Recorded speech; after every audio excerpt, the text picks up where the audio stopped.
But I guess we can get started. Okay.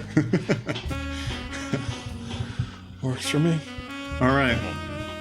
But we finally found some more time to get back to Roottrees Mania. Been a bit busy, but it's time to finally figure out some more affairs. Yes. We unlocked some evidence right at the end of the last time we played this. We haven't taken a peek at yet, so we'll probably do that right away. I will say I did come in just to like read through the stuff we'd seen before. Also, and I think I know who the baby is. I think it probably should have been obvious, but we'll get to that pretty soon. Start with this letter, I guess. Regina Clementine email. Okay. From 6 pieces at prodigy.us to genealogygenie at prodigy.us. Hey, that's us. Yep. This is all the information I have about Regina Clementine née Salazar from New Orleans, Louisiana, and her husband Stuart Clementine. She wrote me about a month ago. Apparently the Roottrees lawyers went after her since then. By the time I received her letter and called her, she told me she couldn't cooperate anymore. Her husband, who is a police officer and never knew his father, told her he thought he might be a Roottries, but he's estranged from his family and didn't want to pursue it because he had no proof. She wrote to me behind his back. Normally I wouldn't be so sure, but she had some pretty credible facts. Some of it I've been able to confirm. Stuart's mother was named Mary Beth Clementine. She was pretty well known in the 30s to 50s, a singer who went on tour to a lot of churches. You can look her up online, and she was a pretty big proponent of adoption. I know for a fact that she came to Butler County a few times. I remember her from when I was younger. And Regina said that Stuart told her that they always seemed to spend a lot of time at the Miracle Church. Oh. Okay. She sent me a photo to prove that she's who she says she is. I've attached it to this email. Sam Madsen, 6 pieces, unwrapping America's sweetest families. Oh no. Please consider saving a tree and not printing this email. Oops. Whoops. Yeah. I guess jump drives weren't invented yet.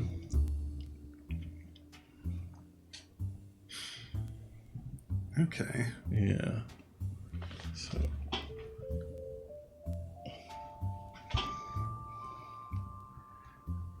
Interesting. This must be Mary Beth, I guess. Okay. So this photo was given to you by Sam Madsen. A woman named Regina Clementine came to her and claimed that her husband has confessed he thinks he's a Roottries. Okay. The details of this case can be found in your evidence. Stuart is the older boy wearing a vest. The woman in the photo is Mary Beth Clementine, a singer who may have had an affair with Miracle Roottrees. Ooh, okay. Oh my.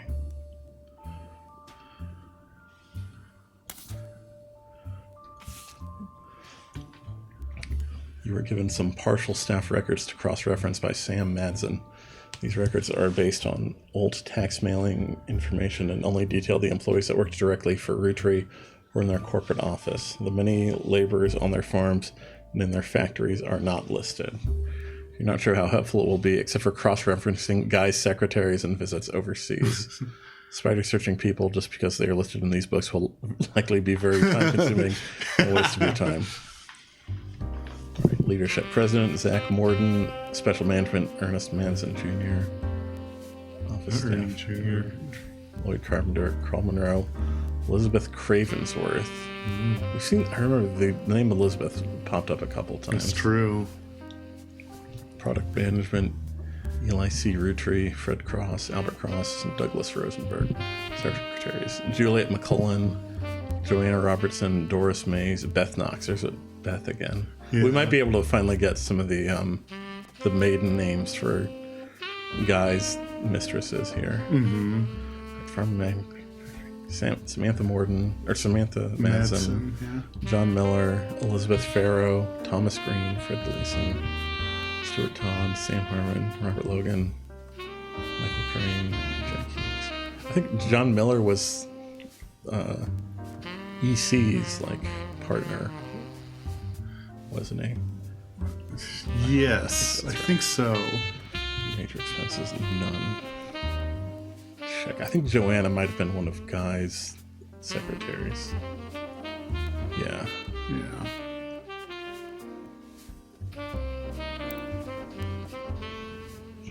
Robertson. Yeah. Okay. If the year lines up. Yeah. I think it would. Okay. Because David would be born a few years after that. Uh-huh. We don't know when she got married, though, I don't think.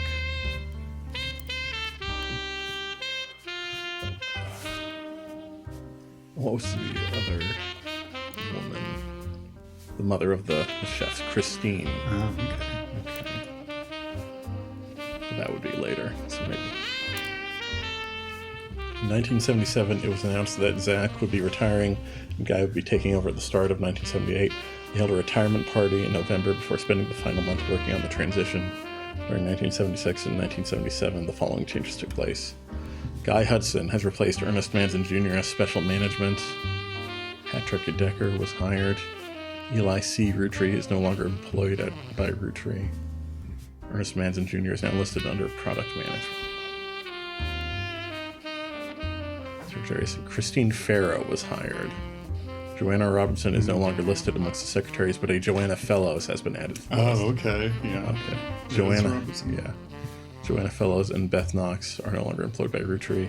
Christine Farrow is no longer listed among the secretaries, but a Christine Garland has been hired. Oh, okay. That so must be is her. the other one. Yeah.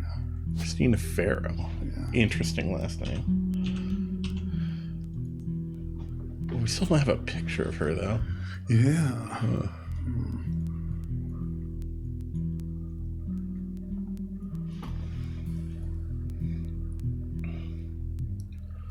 Farman Manufacturing.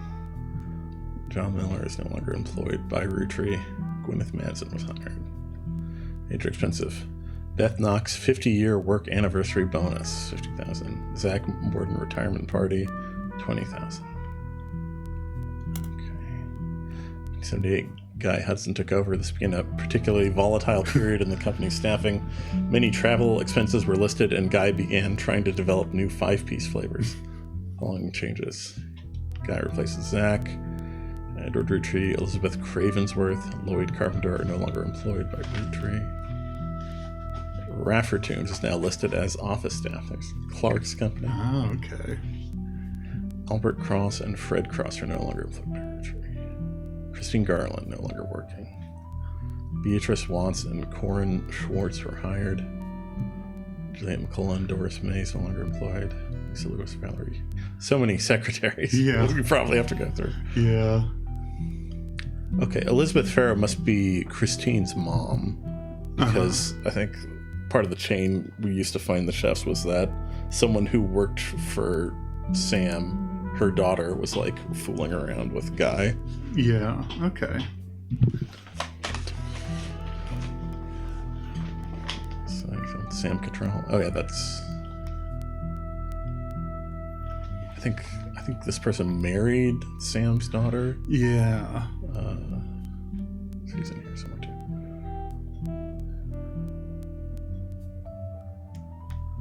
Special Services Interpreter. Susan Ford was hired under a special category that only listed for 1 year.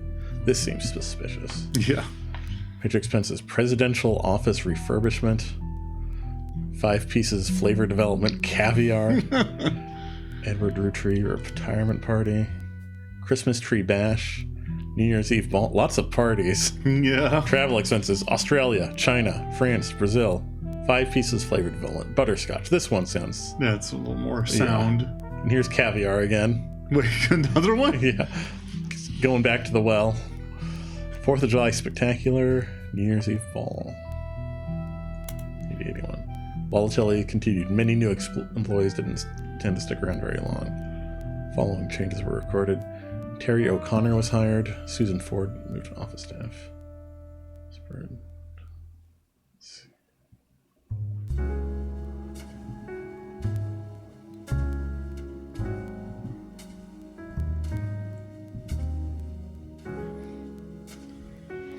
All these secretaries again. Linda Lewis didn't last long. Yeah. Catherine Garrett.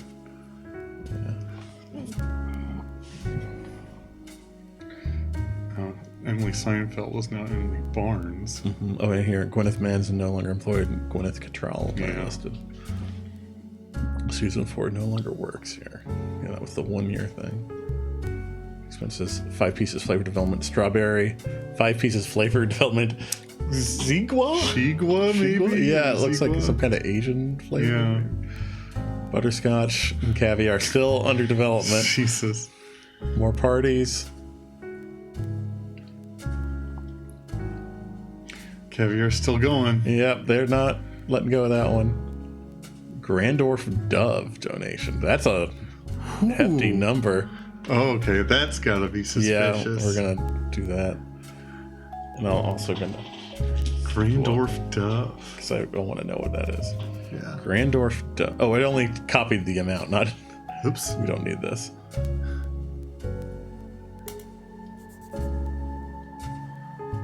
that. There you go. All right.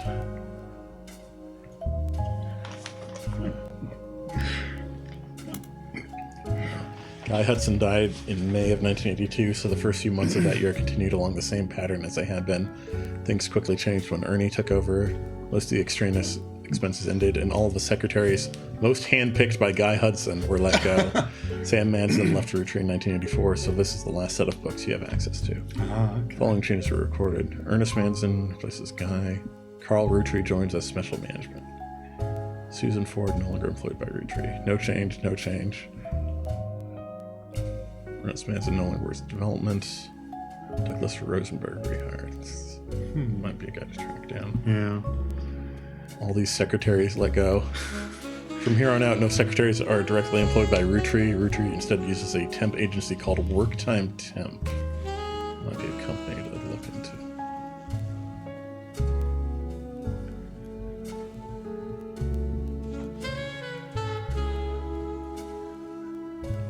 Expensive. 5 pieces of development flavors. Sugar plum, canceled after 5 months. Strawberry, canceled after 5 months. Strawberry didn't work out? I guess not. Wow. Shigua also canceled after 5 months. Butterscotch canceled. Caviar canceled. Wow, Some all of those these were canned. seemed like they could have been okay. Great New Year's Eve Ball. Fred Gleason, 50 year. It seems like when someone hits 50 years, they get a $50,000 bonus. Mm-hmm. Root clothing reimbursement for Carl, $1 million. Oh, okay. Okay. Oh, let's, before we do anything else, let me check my baby theory. Okay. So we got baby here, probably not this old guy. Oh, yeah. I forgot about this from Roottrees Are Dead, but Oh, yes, Stephanie that's and Brian, right. she was pregnant in her campaign ad, so I thought I might search for her, see if there's any birth announcement or something. Okay. Seems that Brian Jones has been busy updating Stephanie Jones's campaign website. 2 new sections exist. The first is baby photo. Oh. There you see a picture of their new family together in the hospital. According to the site, our daughter was named after her grandmother, which ended up being very fitting considering she was born the night before Christmas. Second is, what's next? There's not much substance there right now, but it lists some small accomplishments and finishes with the recent rise in popularity and controversy surrounding my extended family. There's been some extra attention on me. Stay tuned for announcements in the coming months about how I plan to use this publicity to accomplish bigger and better things. Okay. Did we get that baby photo? Didn't tell. Okay, yeah, here we go. Okay. Stephanie and Brian. Oh yeah, named after her grandmother? Yeah. Or was it the baby's grandmother? Yeah. Or, yeah, daughter named after her grandmother. Okay. So that would be Carolyn. Unless it's Unless Eloise. Yeah. Are you sure it's not Brian's mother? Oh, it's possible. Yeah, so maybe we hold off on that. He did also the names. I guess Carolyn might fit for the night before Christmas. Yeah, Carol. Yeah. I was thinking Eve, maybe. Yeah. But, That also would be fitting. But yeah, I think Carolyn's a decent guess. So.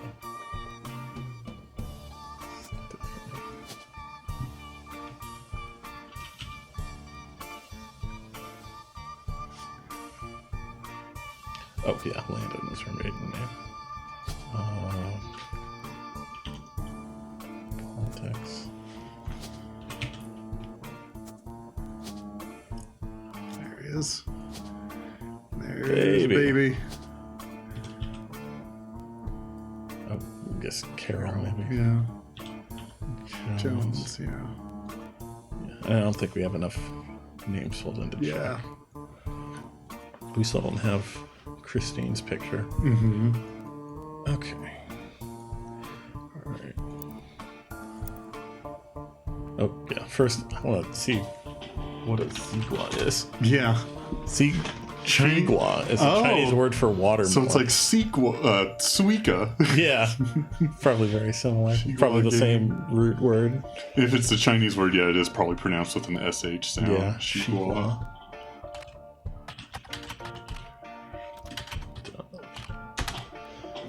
Yeah. Grandorf School for the Deaf. All right. The Grandorf School for the Deaf, formerly Grandorf Dove, is located about an hour from where the Roottrees offices used to be in Butler County, but it serves much of that part of Pennsylvania and nearby Ohio. According to their website, it was formerly named Grandorf Dove from 1923 to 1990 because Grandorf was the last name of the founder and Dove is the Danish word for deaf. Oh. The founder had issues with government translators leading to an odd transcription issue. In 1990, it was renamed to better represent the school's purpose and to correct the embarrassing lack of efforts and awareness demonstrated by the government officials in those early days. Staff is listed on the website. You scan through all the biographies and find that the principal, Miss Ford, is fluent in 5 languages, including ASL. She's been working at the school for over 15 years. Miss Ford's bio also mentions she's not deaf herself, but rather learned sign language to communicate with the deaf. Mentions she was responsible for securing funding for the Hudson Wing. Okay. That's probably where that $250,000 Yeah.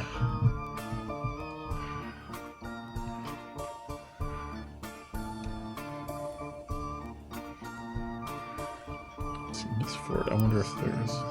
Yeah, do they have a first name for hers? No, I wonder if she might have been Oh yeah, we got to search for Ford here. Mm-hmm.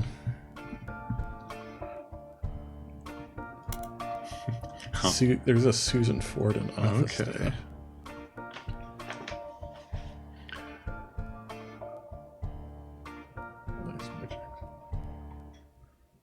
Oh yeah, Susan Ford no longer works. Oh yeah, the interpreter. So yeah, it is. That's it. Yeah. He's pointing that out. Yeah.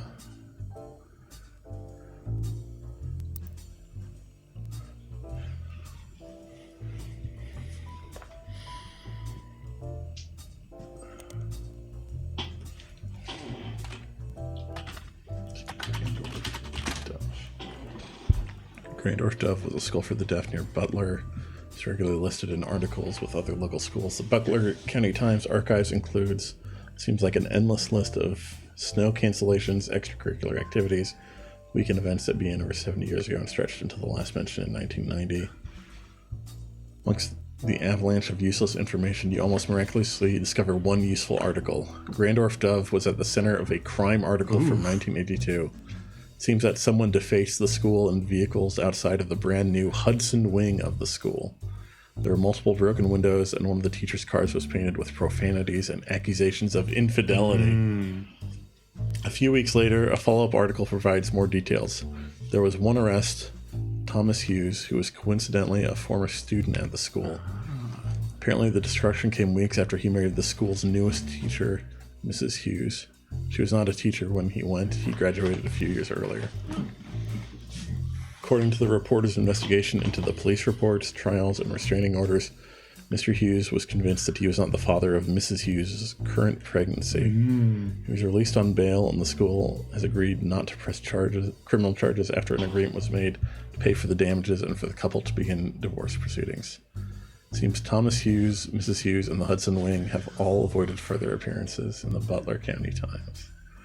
Okay. But another possible infidelity. Yep.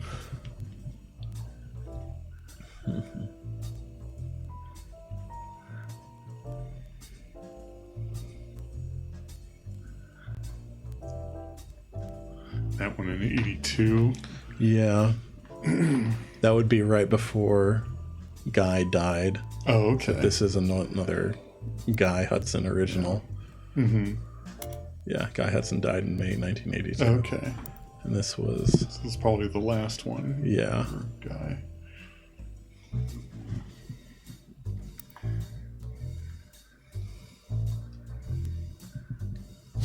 So this would be Thomas.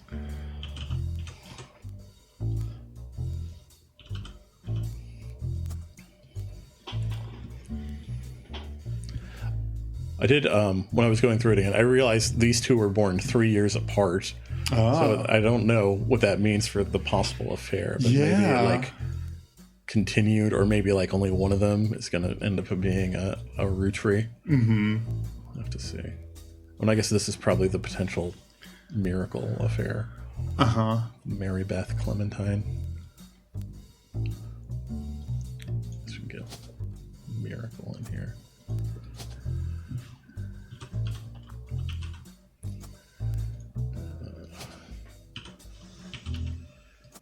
Oh, nice. probably the baby and the Joneses. Yeah, the Joneses. And Joanna. Okay. And Thomas Hughes. Oh, that's good to know at least. Booyah. Booyah is like, I think, the most period appropriate. Yeah, probably.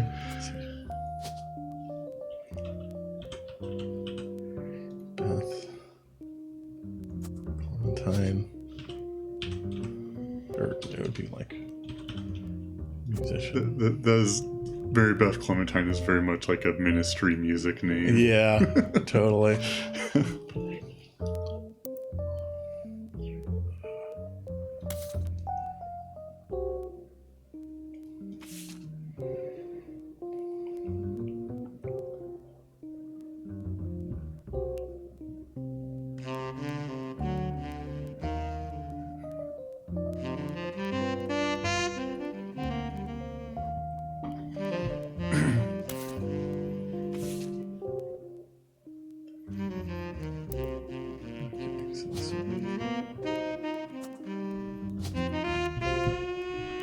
Stewart. Oh, yeah.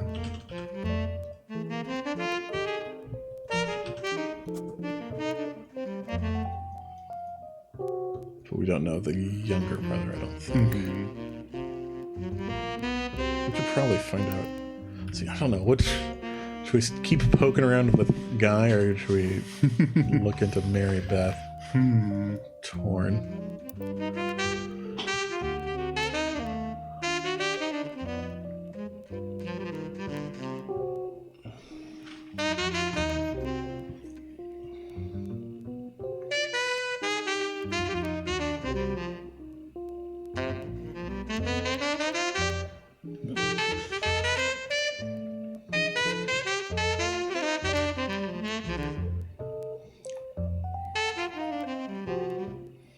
So it says Thomas Hughes was a student who then married A teacher. Yeah, School's newest teacher. but she wasn't a teacher when he was a student. Yeah. So it was like a new teacher. I wonder if she was brought over with the establishment of the wing. Yeah, I could see that.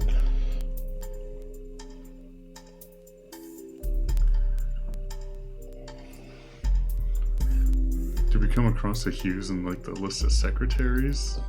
There might be. It would be pretty late. Yeah, it would, yeah. Julie Ingram, Linda Lewis, Catherine Garrett.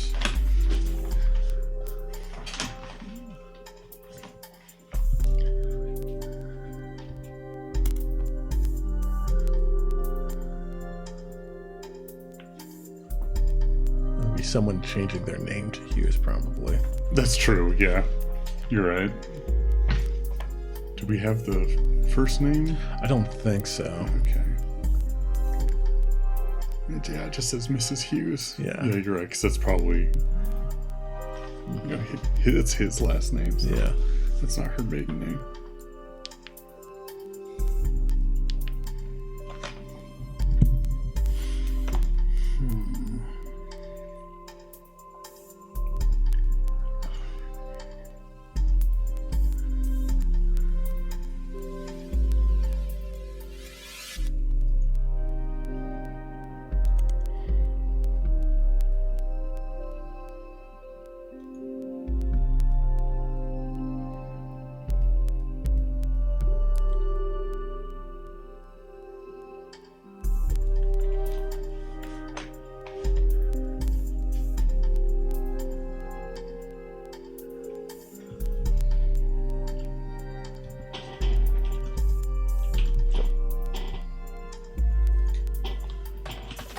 Just searching for names.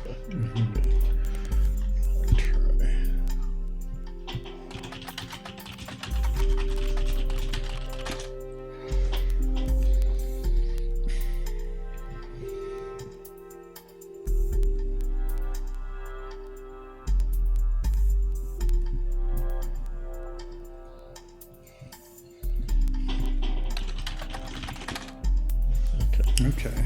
The Hudson Wing was an expansion to Grandorf Dove, now Grandorf School for the Deaf, first built in 1982. It's a separate, much smaller building half a block from the main campus and operates as a smaller independent school that offers free ASL courses for the family members, friends, and caretakers of deaf children. According to their history site, they got their name after the president of the Roottrees company generously donated $250,000 towards the construction of the building. It's also a very vague history section that you can somewhat fill in with details from the other information you've seen about the school. It mentions that the donation came at the insistence of an employee of Roottrees at the time. Mentions that she learned ASL from the main school before the Hudson Wing even existed to surprise her future husband, who was deaf. Okay.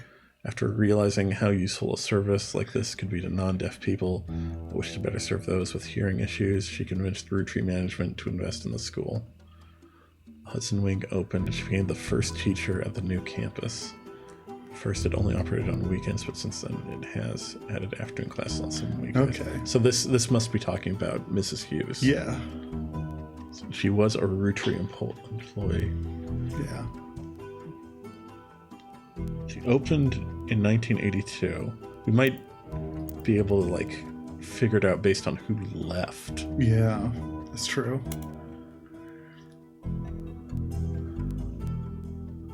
Let's see, there's Susan Ford. Okay. Yeah. Let's see. Angela Ingram, Linda Lewis, Catherine Garrett. They're employed by Roottrees. Oh, we have the temp company too. That might be something to pursue.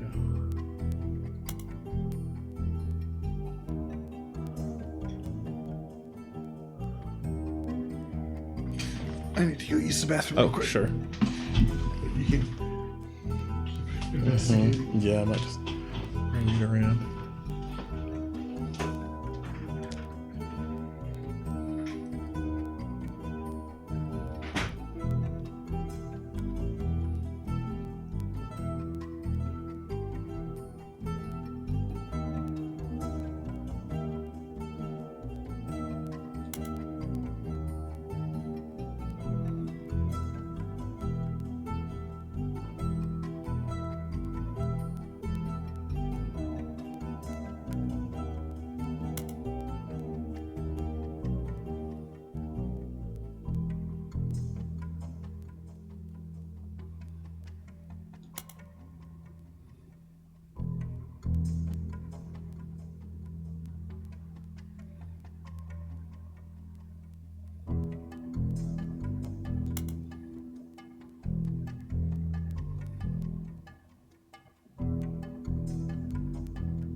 All right. I haven't really messed with anything while you're gone. I do think this is Susan. She says in her little article about her on the school's website, says she's been employed for just over 15 years, which fits the time frame when the wing opened up. And it also says she learned ASL to be able to communicate with the deaf. Yeah. And it seems like she was responsible for securing funding. That makes sense. Yeah. So I do think that's her. And then she just went back to her maiden name after the divorce. Oh, okay. We just don't have a picture yet. Yeah. I also thought I might plug Elias in here since it seemed like the other affair was his. Like, so we don't have a picture for him yet.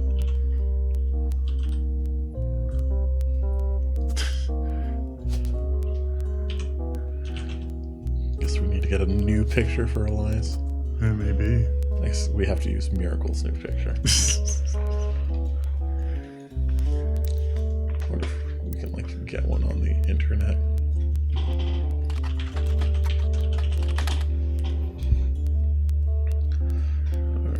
Elias and Gwyneth Roottrees were never really celebrities, but the general public's perception of them as classic faces associated with the Roottrees Candy Company had always been in somewhat high regards. This was Elias's intention as a family man with his family brand. Since Six Pieces, the candy company has placed much less of an emphasis on Elias as a historical brand-connected figure. There have also been those who have argued that it was his right to decide how to split his inheritance, and that he did nothing wrong. This has led to some heated television exchanges and countless op-eds. Interesting. The first Anderson Maple Farm only used to be a popular tourist attraction during the summer months when it had special tours. However, it has since seen an explosion of off-season business as some religious and political groups decided to visit to show support for Elias and Gwyneth's traditional values and financial rights. This rise in support was in turn followed by pickets from gay rights activists when some particularly inflammatory organizations made their pilgrimages. Amongst all this conflict, the farm has since shut down, seemingly indefinitely. The website says, check back later, but has no date listed. The quotes from Bess Williams' book appear to have been taken down. Bess Williams? Yeah. There was a book about Elias that was useless, I think it said. Ah, okay. Bess Williams was an author born in the late 1800s. She lived just outside of Miami and died tragically young in a major hurricane that struck the area in 1926. Beth has a minor history with the Roottrees. Her only notable book, Family Man, is widely considered blatant propaganda about Elias Roottree. It had been all but forgotten until recently when it was re-released during the height of Rootree mania. There's a site dedicated to hurricane statistics that also mentions Bess Williams. The Bocadoro Library, not far from where she lived, was partially destroyed in the hurricane. When they rebuilt, they named the nonfiction section after her. The library was expanded again in 1950, then closed in 1963 when multiple larger libraries opened in the surrounding area that made it redundant.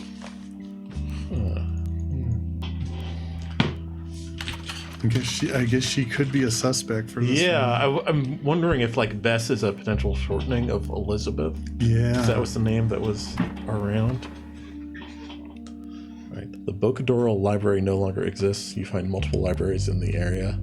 According to the website for the library system in Miami, the building where it once stood is now the Miami Print Museum. Searching for the Miami Print Museum, you come across their website. It states their hours and a list of exhibits. The building is very small. Admission is free. They only have room for a few different displays. One of the exhibits is their courtyard, which includes a fountain as well as a statue of an unknown author. Oh. The picture has been added to your evidence. Another is a printing press that was used by the Miami Sunday, a now defunct weekly newspaper. The last is the original print of Cuba by Cubans, an art book. Okay, so we got a picture. Yeah. Oh.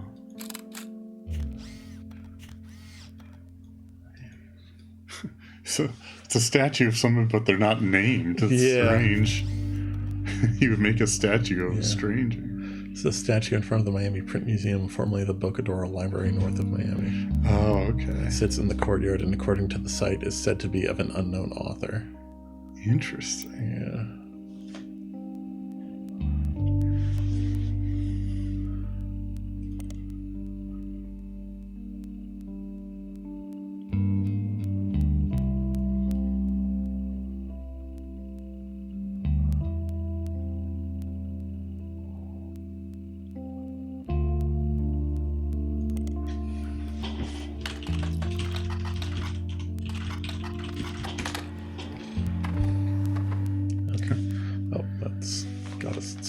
Yeah. A reprinting of an old book about Elias Rootree. During your first search, this book had a picture of the farm on the cover. This version includes a portrait of Elias. There's a picture of Elias. Yeah, or picture. Their portrait. Oh, yeah. Love it. The dictionary defines propaganda as information, especially of a biased or misleading nature, used to promote or publicize a particular political cause or point of view. But if they were to replace that definition with a picture, it would be a picture of this book. The book tells you nothing new about Elias, and for what you know of his true feelings towards some of his extended family, you're not sure it tells you anything true about Elias either. The reissue of this book was so lazy that they reused the famous photo of Elias from Business Watch, whose copyright had expired. The best thing it has going for it is that it's only 85 pages long. There's Bess Williams again. Yep.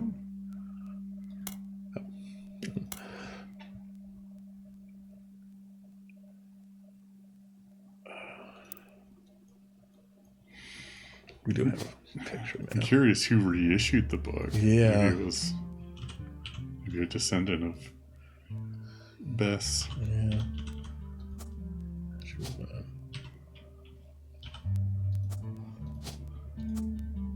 Okay. That didn't trigger our... It didn't. So something might be wrong somewhere. I might not have these right.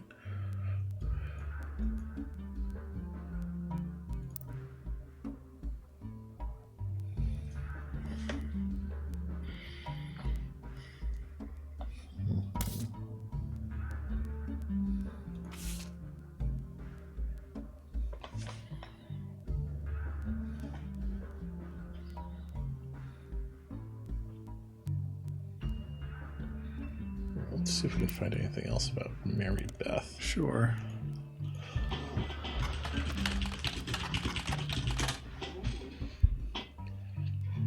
Mary Beth Clementine was a singer most popular in the years between 1942 and 1959.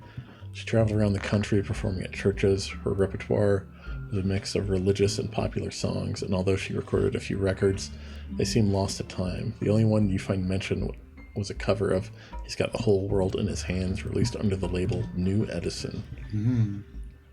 One thing Mary Beth was known for was her adoptions. She's listed on many sites that mention adoption and the history of adoption. She adopted 2 children in the late 1940s, Stuart and Mark.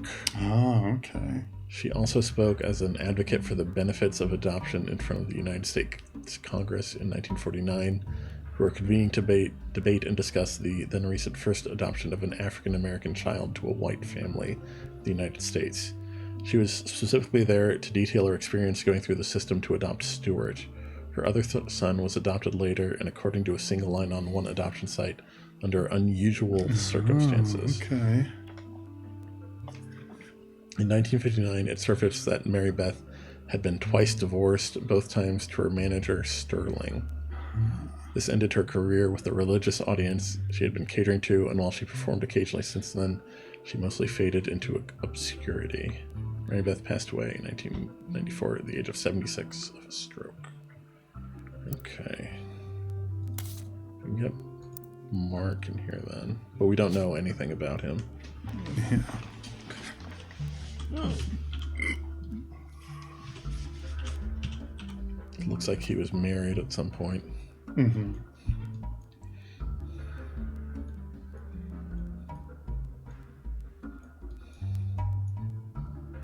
Oh, and we just have the Sterling. last name of her. Sterling could be a first name, too. Oh, yeah, it could. But then we don't have a last The name. last name for Mary Beth. Yeah. Or, yeah. Unless Clementine could be his last name and she took it, but... Yep, Sterling's in there as a first name, so that must be it. And not a last name. Okay. But yeah, we don't know his last name. Or it's Clementine, and we don't know her maiden name. Yeah. But I would guess if she's been divorced and her name got passed on to the 2 kids, I would assume Clementine was her birth name.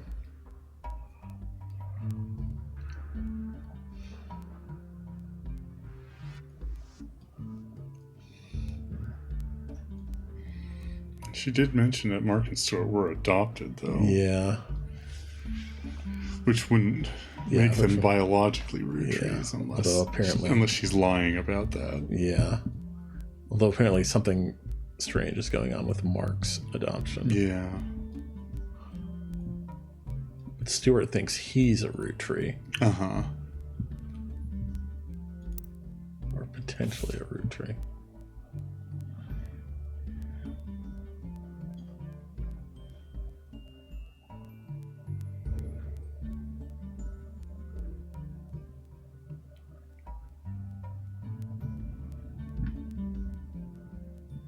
Okay, she came to Butler County. She might be in...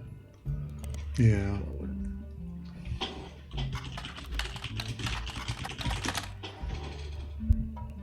Mary Beth Clementine came to Butler County a few times and played religious hymns at the Miracle Congregation's church.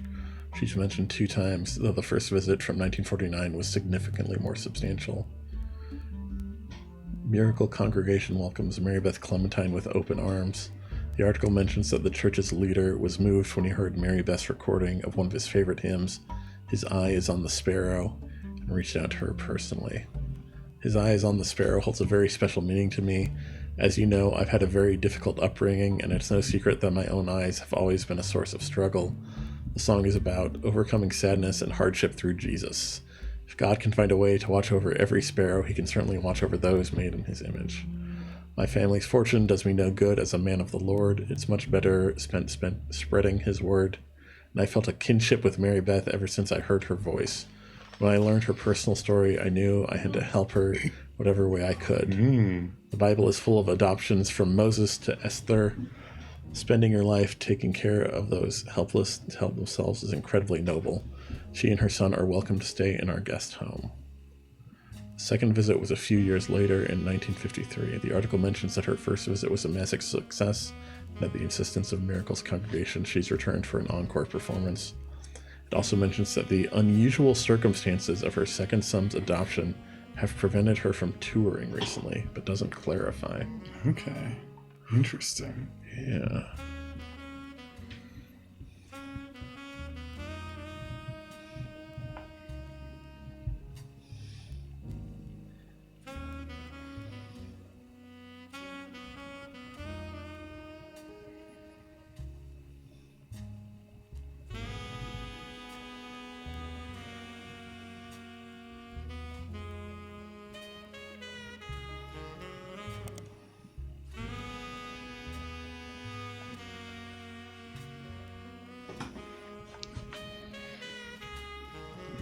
imagine Mark would show up by himself unless it wasn't this.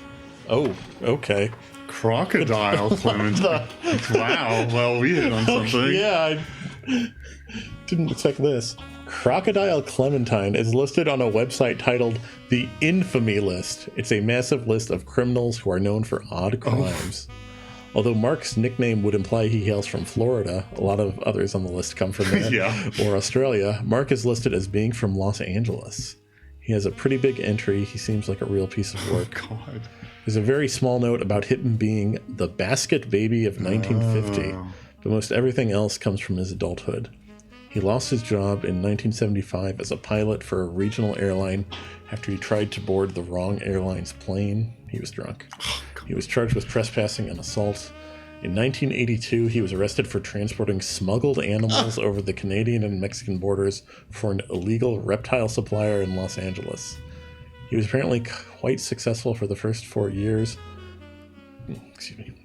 But was caught when he had to make an emergency landing in Portland after he was bitten on the foot by a crocodile. That's the nickname. This is the second time Portland has shown up. When was the first time? 5 Ps was from Portland. Oh, that's right. It's both associated with just pieces of work. Yes.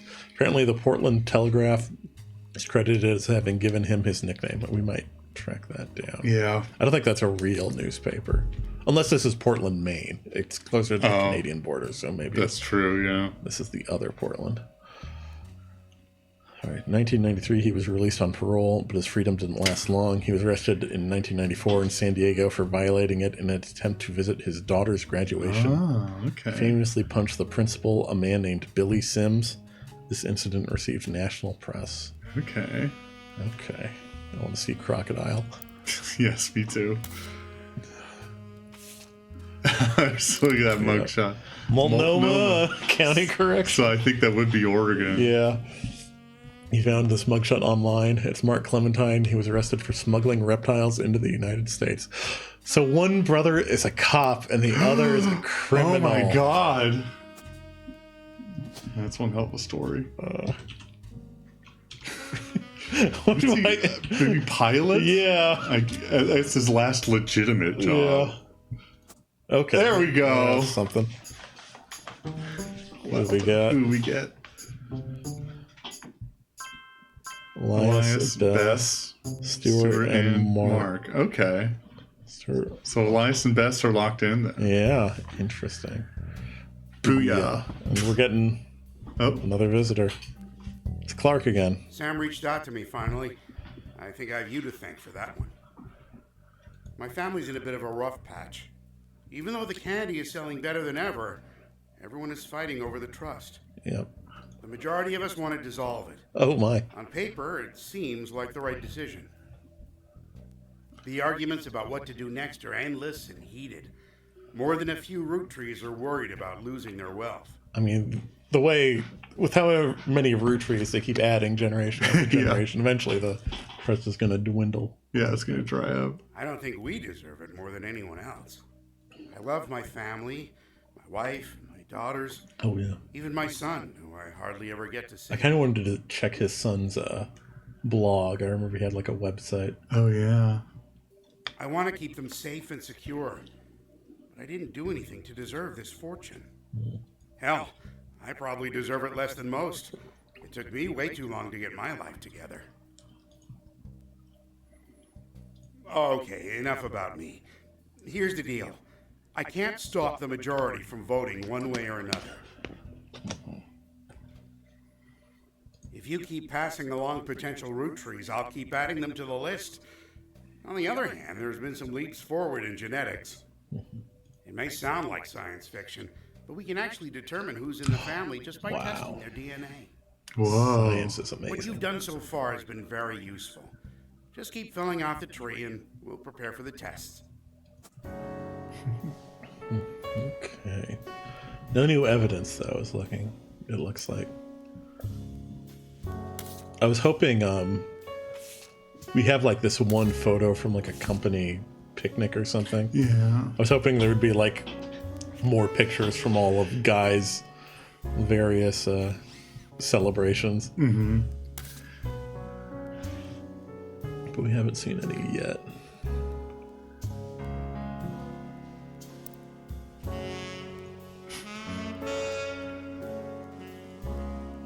It's funny, Mary Beth isn't locked in, but Yeah, that's right. the kids are. I'm wondering if maybe that means Like- that Clementine is Sterling's last name. Yeah, I mean, the other thing that's potential is that she isn't their mom. She isn't their That's biological right, mom. yeah. So this would be the person Miracle actually had an affair with. Yeah, that makes sense Mary too. Beth just Adopted them, yeah. or at least Mark. We know Mark has a daughter. Yeah. Oh, we should get that in. Oh, we don't know her name though. I don't No. think. We know the name of the guy he punched, Yes. though. Billy Sims. Billy Sims. Billy, in quotes, Sims, Why? is the principal of Sandstone Canyon High School who had his 15 minutes of fame in 1994 when he was punched by Crocodile Clementine at a graduation ceremony. Pretty much every news organization, from Trustworthy to Tabloid, seemed to have their own take on the altercation. It wasn't the punch that captured the nation's attention, however. It was Billy Sims' matter-of-fact response to the threat and his comments afterwards. It's heard in a now famous audio clip from someone who was recording the ceremony. Billy saw Mark hop onto the graduation stage and said, "Sir, you'll want to sit down or we'll have a problem." At that point, Crocodile reportedly sucker punched him in the face. Billy, apparently only slightly dazed, said, "All right, sir, I guess we'll have a problem." Clementine tried to throw another punch, but Sims anticipated it and performed a maneuver that spectators described as a wrestling move mixed with a backwards somersault, which immediately brought both men to the floor, with Sims straddling Clementine, keeping him neutralized. As security arrived, the recording captured someone asking, "How did you do that?" And Sims' response was famously, "Trust me, I'm as surprised as anyone." Damn. Nice going, Billy. Yeah. Sandstone Canyon High School. San Diego. Okay. Okay. Oh, yeah, I think they mentioned the Yeah. incident was in San Diego. Yeah, I was wondering if we could use this to track down Billy's daughter. Yeah.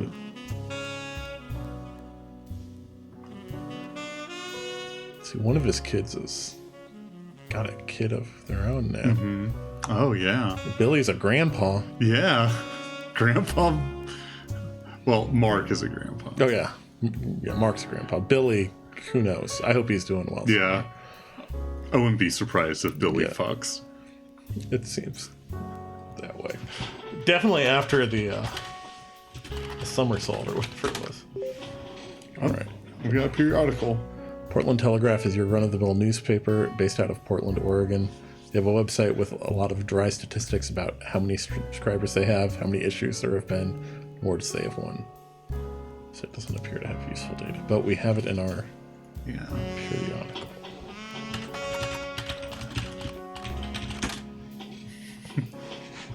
All right, the Portland Telegraph was the one that provided the nickname Crocodile Clementine and has some details about Crocodile Clementine's first major arrest. He was flying weekly between Los Angeles, Juarez, and Vancouver in a small plane. His flights were very low, literally under the radar. He was only caught because he was bit by a crocodile on the leg and had to call in a mayday because he was losing blood. He tried to tell them that he was a crop duster who somehow cut his leg on a loose piece of metal in the cockpit, but his story seemed very odd and the controllers quickly alerted the police without informing him. When he landed, they were waiting and he was promptly arrested. Okay.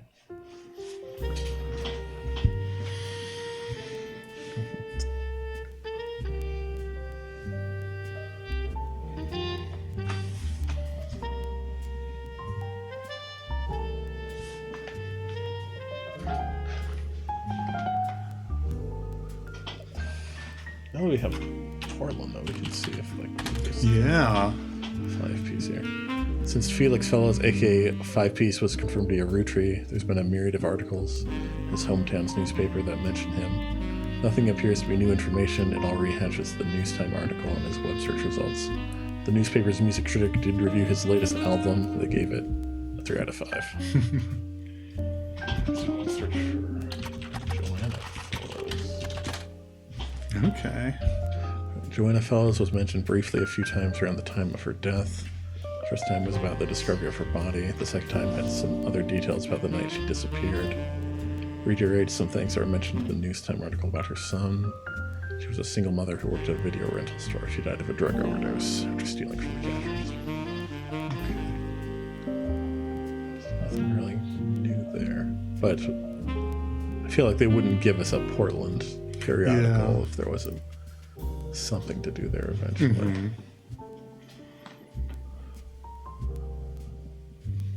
I guess we've gotten all the information we're going to get out of 5 P's album.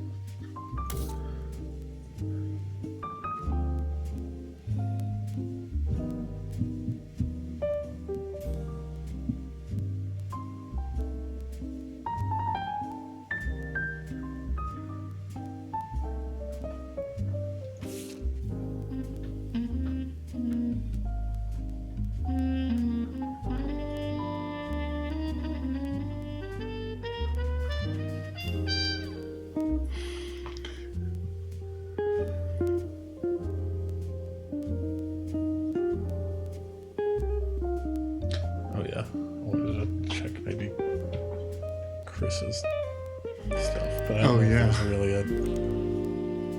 he feels like he would update his blog or whatever it was. I guess blogs would be later.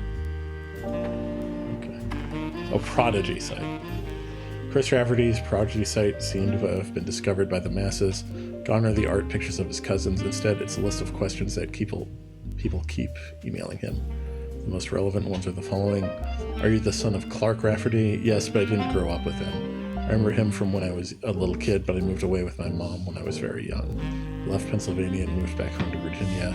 We lived there with Pete, my stepdad. Okay. My dad and I spoke a few times when I found his phone number on a check he sent us in the mail when I was 15. He was happy to hear from me, and now he calls me once a month and came to visit me at college.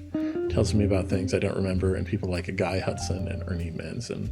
My dad and I get along, but obviously we aren't very close. Did you ever meet the Roottrees? I used to know the Roottrees, but never the sisters. I was in the office sometimes when I was a kid, and I definitely met Guy Hudson before he died, but I don't remember. My memory is weird. It's hard to know what I actually remember, but I only think I do because I have pictures.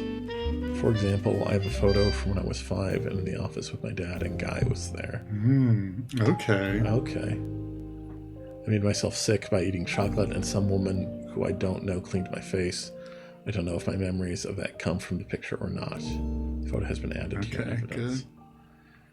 How did you have proof of Ernie Manson's heart condition? I knew Ernie had a heart problem because my dad told me on one of our phone calls. I asked him about the poison because I saw it on the Roottry Curse website. He emailed some old stuff, including the proof, but even with the proof, the website didn't take it down. You spelled fiance wrong. I'm not good at spelling or writing. I'm good at painting and other art. I'm going to school to learn how to edit movies. Nice. I want to make a cartoon someday. Lulu is much better at spelling. Lulu? I think that was his girlfriend. Oh, that's fiance. Right. Yeah. Movie editing is a very unsung art form. Yes. All right, who we got here? Must be Clark. I mean, Guy. This is definitely Guy on the right. Yeah. And there's the lady. Yeah. Life in space. It was on Chris Rafferty's website. According to Chris, it's a photo of him, his father, and Guy Hudson. While they were distracted, he snuck into the supply of chocolate they kept for visitors and tours. Chris Rafferty did not know who the woman in the photo was. Yeah. Must be one of Guy's affairs. Oh, probably. She's got a tattoo on her hand. That's got to be something. Yeah. It's like an asterisk almost. Yeah. Oh, we've also got... I can't see the face. Oh, there's a Guy again. Yeah. There's a Boys and Girls Agree or something like that. Yeah, I think that was it. But yeah, look at that tattoo. I don't know how you would go to research that. Yeah. But we'll just have to keep that in the back of our mind when it's like somehow brought up later. Okay. It's definitely not Joanna. She doesn't have hand tattoos. Excuse me.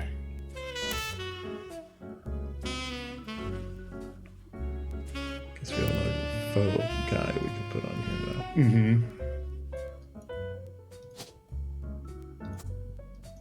now. There's 2 more. Yep.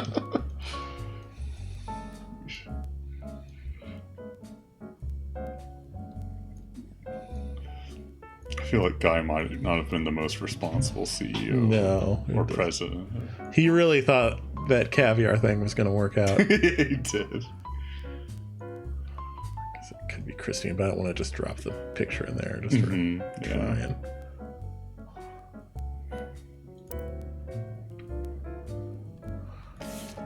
I'm interested how we're going to find out who the writer lady's children are. Yeah. Had the affair with Elias. There must be some way to track more of her stuff down.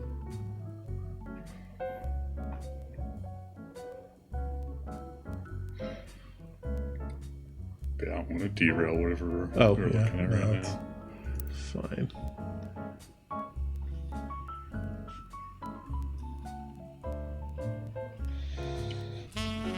And this is Clark's son's website. And this is from his mother was one of the sisters of the LaRue sisters. Yeah. And then he married the other the sister he was having an sister, affair with. Yeah.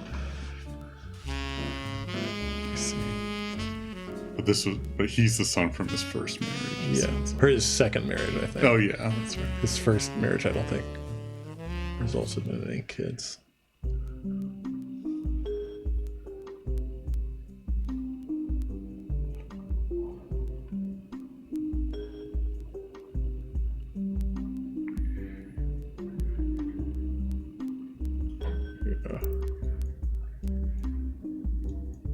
Okay, there he is, Chris. And Luisa Garcia. I see. Yeah.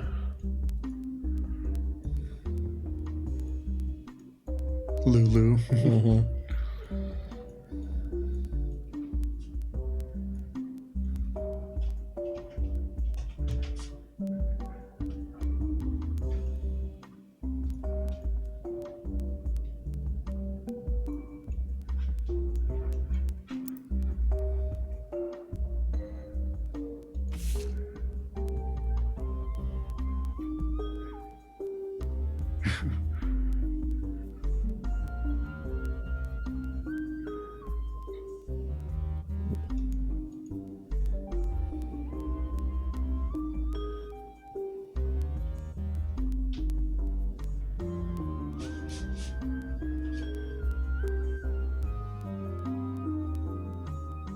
Elizabeth had a daughter who Sam never met, who worked as one of Guy's secretaries. Yeah, I think this was how we found the two chef kids. Yeah, that's right. Antonelli's.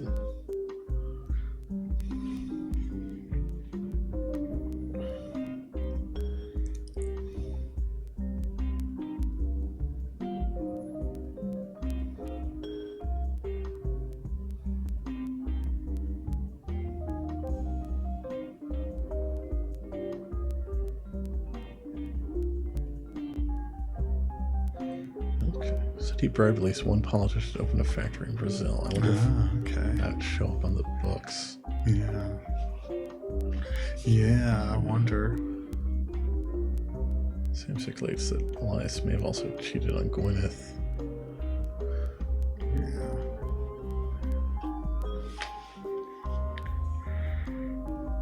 Nice allowing Sam back in the family using some kind of leverage. Loudly argue, sometimes about another woman. Yeah. Who's Beth? Yeah. Okay, yeah. This one's had a secretary named Elizabeth. Different Elizabeth from the supervisor from the farm. Okay. And there were like the company records. There were like workers who had worked there for like 50 years. I wonder if one of them was named Elizabeth. But I thought Bess might be short for Elizabeth. Yeah. Office staff, Elizabeth Cravensworth.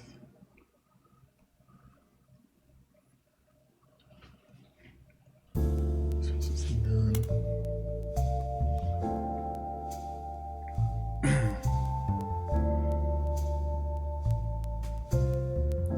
Beth Knox, 50 years. Oh, yeah, there. Beth Knox. Elizabeth. Maybe. Yeah.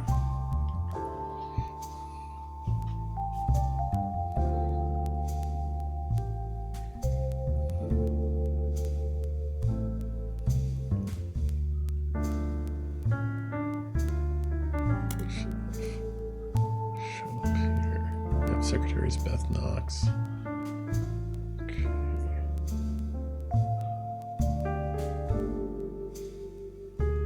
Her 50th year was 1976, so she was started in 1926. Mm-hmm.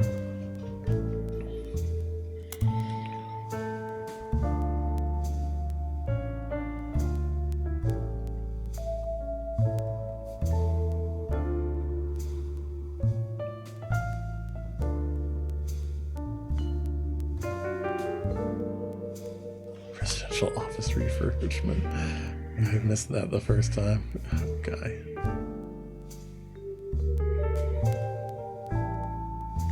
Travel expenses, Australia, China, France, Brazil. In Brazil. Yeah. So might be where he laundered the bribe to the factory. Mm-hmm.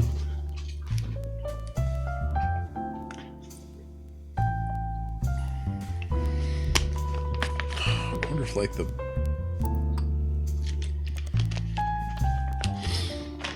Business Watch have anything about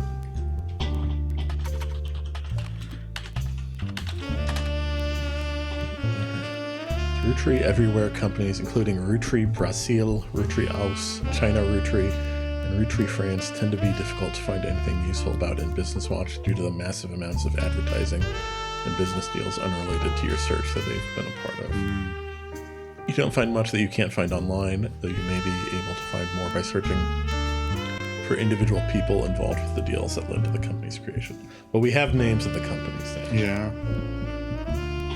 Spell Brazil with an S. Yeah, that's the Brazilian spelling. Yeah.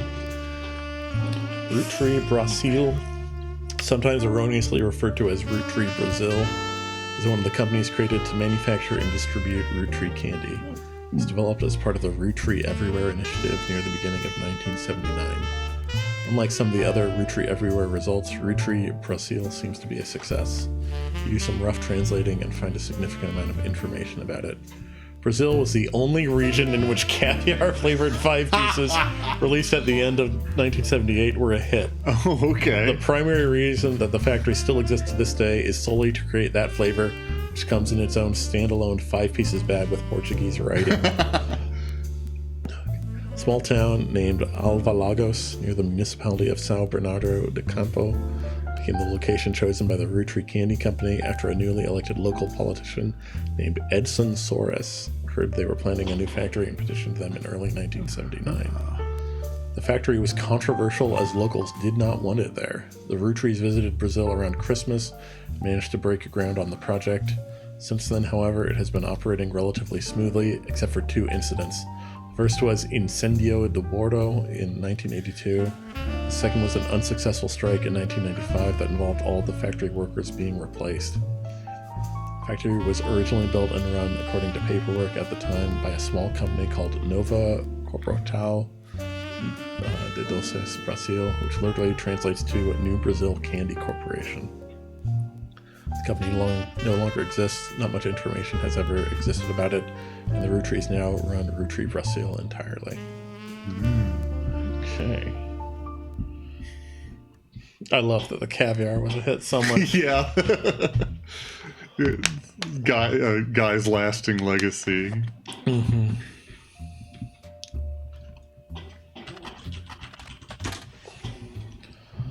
São Bernardo do Campo is a real place in Brazil. A game designer by the name of Jeremy Johnston looked up cities in Brazil that had a lot of manufacturing so that he could place a fictional factory there. He did not want to offend any Brazilians with the tale he was writing that involved corruption and politics, so the small town name he made up, Alvalagos, where the factory was located, was invented by mixing 2 other regions, Interlagos and Alvarenga. Oh, it's a fun little factoid. Yeah. Okay.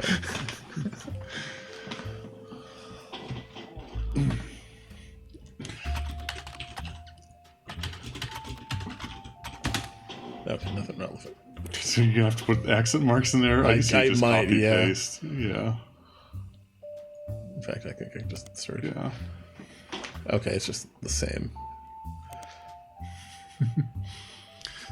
I might search for the event, whatever it's called. Incendio do Bordo. Yeah. Sounds like maybe a fire or something. Yeah. Incendio de Bordo translates to maple fire. In 1982, the factory was deliberately attacked in a case of clear arson. Fire was brought under control after destroying about 2/3 of the production floor. Locals claimed that the air smelled like a mix of burning plastic and maple syrup. The factory was rebuilt and continues production to this day. Of caviar flavored candy, presumably. At the time, it was unknown why this happened, but last year, a news special did list this incident as well as a few others in the small town as backlash to perceived corruption in the government at the time. According to the report, the mayor of the city was found to be receiving a cut of the factory's profits. Yeah, we do have a name. Yeah, it was Ed something Soares? Yes. Edson Soares.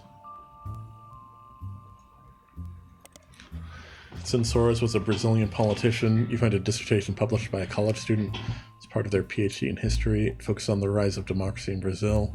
It seems up until 1988, Brazil was run by the military, and the politics during that time were often a hotbed for corruption and nepotism. The paper tells of a few politicians at the time, including Edson Soares.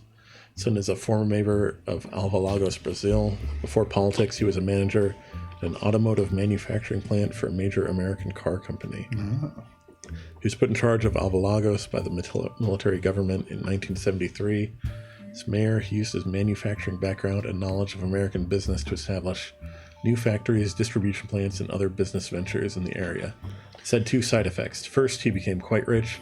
Second, many locals were forcibly relocated. This did not make him a popular mayor. What the paper speculates was a move to counteract his unpopularity. His wife, Sonia, was discreetly put in charge of a television station called Telerede. He often used this connection to ensure supporters would appear on local television spouting his beliefs and emphasizing his political victories. He remained in office until 1988, when he was defeated in the first election after the military government was no longer in control. After this election loss, he quickly left the town behind. It's not known where he has gone, but the dissertation even speculates he likely fled to stay alive. Okay, let's look up Sonia, though. Yeah. Because she's a woman, and she was in the presence of Guy Hudson, possibly. Okay. Our Spider Search does return a page that lists a news anchor in Brazil named Flavio Soares, who has a mother named Sonia. Oh, okay. Oh, it's printing something. Yeah. Flavio Soares is a young Brazilian newscaster with a bit of a cult following. The discourse surrounding him is, to put it in polite terms, lewd. There's a website about something called fan fiction that is a small section dedicated to him. It seems that women and some men of a wide variety of ages and writing skill tend to find him worthy of inclusion in their stories. You skim some of the tales there and learn that a common thread is that he's currently dating a supermodel named Ashley York. Many stories either seem to ignore her existence or get her out of the picture rather quickly. Aww. There are also other more traditional fan sites that list some things about him, including his age, 18, his zodiac sign, Libra, his favorite food, grilled steak, his mother's name, Sonia. Also, it seems that Flavio translates to golden-haired. Oh. One website with a signed publicity photo of Flavio seems to confirm this. The photo has been added to your evidence. Okay, this does seem promising. Yeah. Okay. To Natasha, kisses from Brazil, Flavio.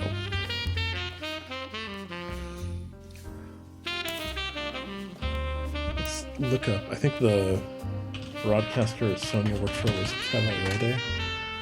Telerede is a former television station in Brazil. It came into being in 1970 after a vacuum was created due to the removal of a different network at the hands of the Brazilian military dictatorship. The lack of resources online, you won't have much to go on about who ran it and when.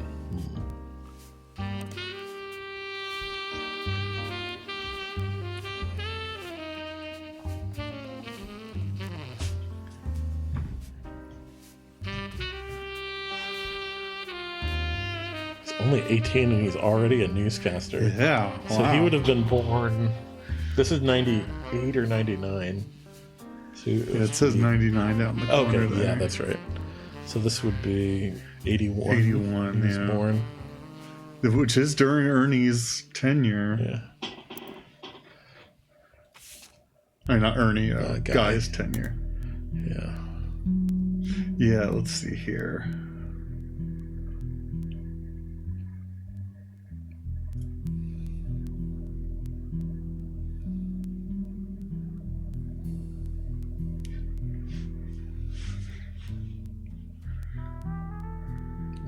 donation.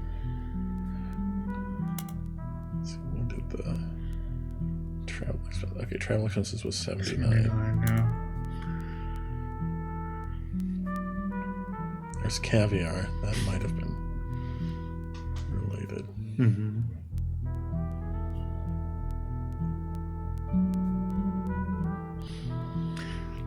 Shigwa must have been part of their. We should definitely track down the other for China. Rootree satellite companies. Yeah.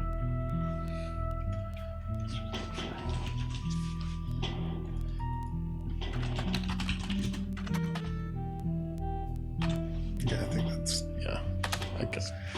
Ashley York is a British supermodel who does ads for perfume, clothing, and jewelry. She's been the subject of some controversy in the past few months, having been protested by PETA for wearing fur on the cover of some magazines. She's dating a young Brazilian news anchor named Flavio Soares, which has brought them both somewhat into the limelight.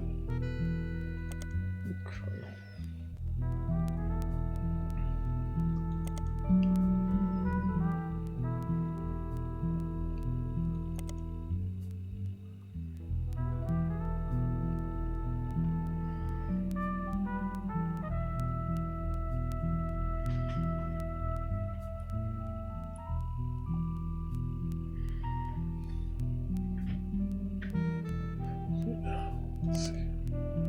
Okay. Let's do China Rootree first. Okay. China Rootree is one of the companies created to manufacture and distribute Rootree candy. It was developed as part of the Rootree Everywhere initiative in the summer of 1979. During the late 70s, China began to go through a period of economic reform. This led to new opportunities for American companies, and the Rootree company decided to pounce. Lang Hongbo, who was said to personally win over the Rootree family, was the owner of multiple textile factories which did not wish to import the ingredients and built a special factory to manufacture the candy in China. So instead, they made a deal to import bulk unpackaged Rootree candy and label it for not only China but additional markets. Hongbo, who is already in his mid-50s when the deal happened, only had daughters. His brother Lang Hongyu took control upon his death in 1986. After Hongyu died in 1992, it passed to the oldest child from the next generation, Lang Xinyu. Okay. Interesting. Yeah.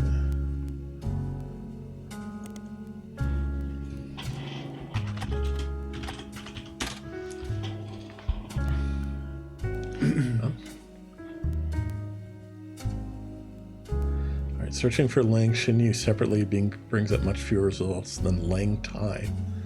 Lang Xinyu was even featured in Business Watch in 1992. She missed out on Watchman of the Year, but did have a pretty sizable article that mentions some of her history. She was born in 1947, the first of 2 children. Her mother was already in her 30s when she had her and had trouble conceiving a second time until 3 years later. This was Xinyu's sister. It became clear that her father was not going to have a son to pass the family business down to. This is how Xinyu became involved. Her father stayed the president of Lang Tai for a very long time. When his daughters grew up, he began training them in hopes that one of them would have a son who could take over. One helped him in China, Xinyu, the other in the US. Neither were given any official titles. When he died, due to societal dynamics, the business passed to his male sibling, a younger brother. Many in the know knew that this could be a problem. His brother, Xinyu's uncle, was not a businessman and was not much younger than his brother. During this time, Xinyu essentially ran the company as her uncle's consultant. He began to have problems related to dementia, and Xinyu, who had already been running things behind the scenes, formed somewhat of a power play. She stopped working until the results of her absence began to cause problems. Only then did they admit they needed her. Okay. I'm curious about the sister who worked in the U.S. Yeah. Let's for Lang Tai. That sounds like maybe the parent company. Yeah. Lang Tai was mentioned in Business Watch fairly often in the last 20 years or so. There were a lot of articles about the rise of Chinese companies. Unfortunately, this makes the search results not particularly helpful. When you sort to find the oldest articles, however, one of the earliest mentions from October 1979 stand out as very unusual because it doesn't involve Lang Tai's business. The article details a new, at the time, medical industry. In vitro fertilization was brand new, barely a year old. After the first successful IVF birth in 1978, it seemed the industry began to grow, and a featured article about different companies all over the world, the cost that they could charge for their service was in Business Watch.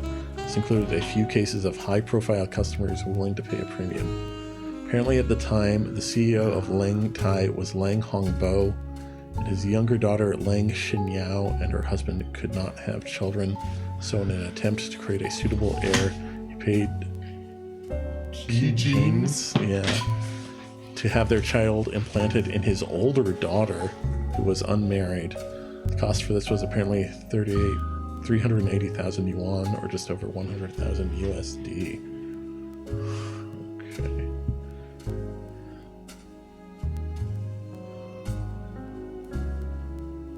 So the older, that would have been Xinyu, but the younger daughter is Xinyao.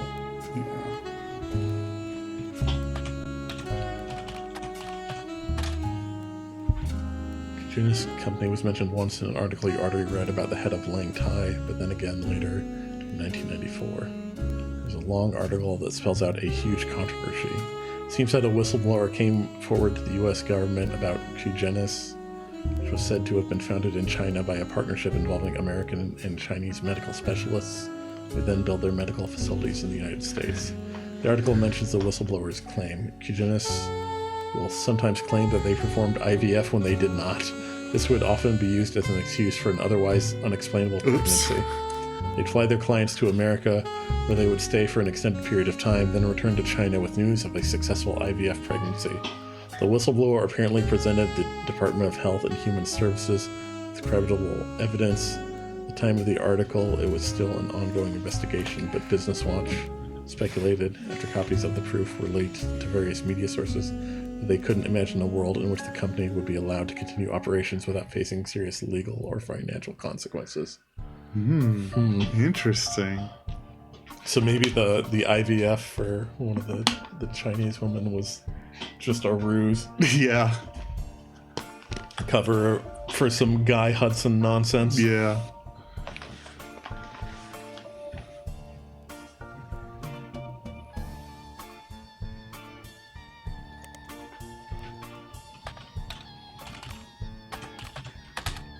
Key Genes, okay. Okay.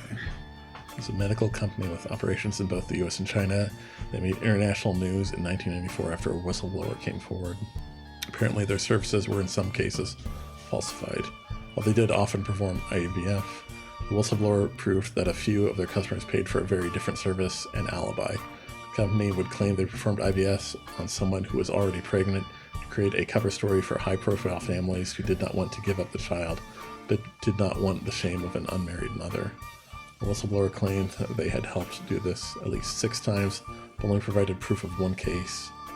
The daughter of an American politician who was unrelated to your investigation. Qgenis shut down sometime after, and both founders have reportedly fled to Lebanon, where there is no extradition to either China or the U.S. Okay.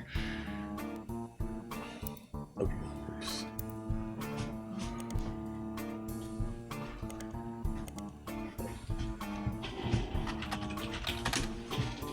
Oops.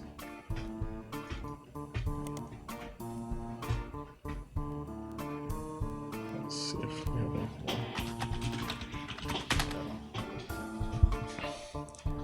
Xinyao is mentioned very briefly in an article about in vitro fertilization from 1979. The article details a new at the time medical industry. In vitro fertilization was brand new, barely a year old. After the first successful IVF birth in 1979, it seemed the industry began to grow. The featured article about different companies all over the world, the cost that they could charge for their services was in Business Watch. This included a few cases of high-profile customers willing to pay a premium. Apparently at the time, the CEO of Lang Tai was Lang Hongbo, his younger daughter Lang Xinyao. Her husband could not have children.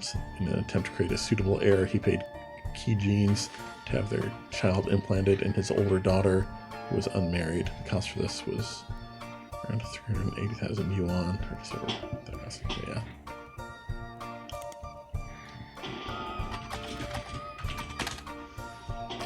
Okay. Piece of Asia is the American arm of Lang Tai, located in Pittsburgh, Pennsylvania.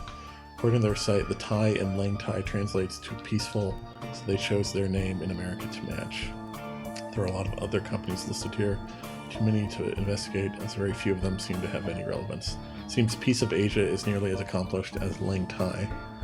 They offer fabrics and cloths at wholesale prices. You don't spot anything out of the ordinary. The business is said to be owned by husband and wife Jerry and Linda Han. Okay. Their Chinese names are listed too. From using an online translator, it seems that Jerry is Han Junwei, Linda is Lang Xinyao. Okay.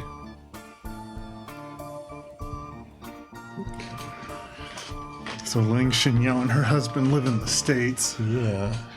But her older sister is the one that gave birth. Yeah.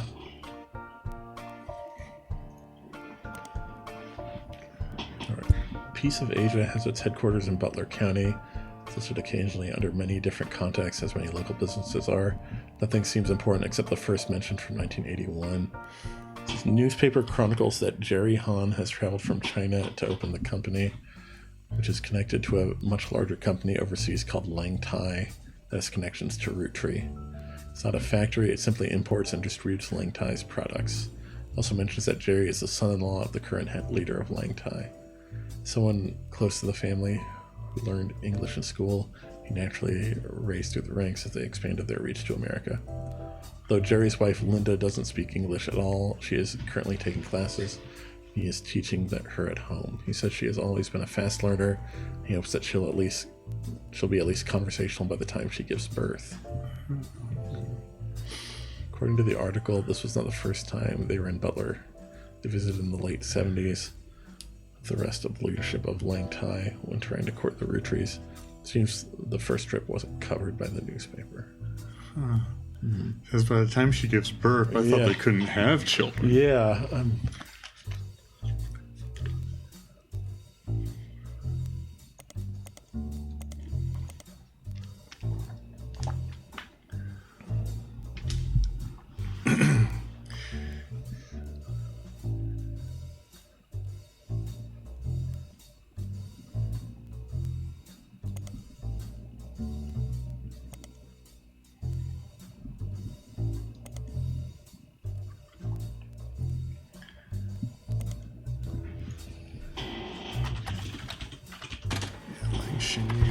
Oh, we got a picture now. Oh, nice. Lang Xinyao in China, the family name comes first, so Lang is her last name. Is a businesswoman currently running the Lang Tai Textile Company. She was recently listed in an article on a website written by and for women. The article, entitled Empowered, is about the recent rise of women entrepreneurs in China. The article states that due to her lack of brothers, she has a younger sister. Lang Xinyao took over as CEO of her family's company in 1992. After her elderly uncle was deemed unfit to run the company due to mental deterioration. This was apparently an extremely controversial move among the company's employees, and some of them, the article does not state how many, quit and wrote a letter stating that she must have coerced him in his vulnerable state. Since then, the company has been performing well. Her nephew, who is currently her second in command, is expected to take over when she retires. In the meantime, the board's stance has been a twist on a popular proverb. The article roughly translates it as, someone that has proven they can do something well can do it 100 times well. An unproven leader could doom us all. The article also offhandedly mentions that Xinyao was an early adopter of IVF and helped her sister have a child. There's an unsourced picture of Xinyao in the article. It says that it's from 1992 when she took over. She was 45 at the time. It's been added to your evidence. So I wonder if then her nephew is her son. Yeah. I immediately looked to her hand. I don't see a tattoo. I don't see a tattoo. I was also going to look for that. But I think the tattoo was on her other hand. Yeah, it would be here. Okay. Lang Xinyao from a recent article about the growth of female entrepreneurs in China. Insurance business, many textile factories, some manufacturing factories. Okay.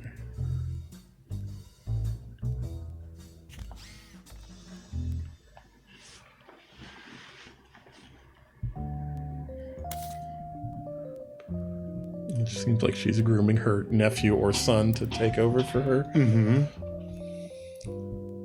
I would guess it's here because she seems to be unmarried. Mm-hmm. Yeah, that's true.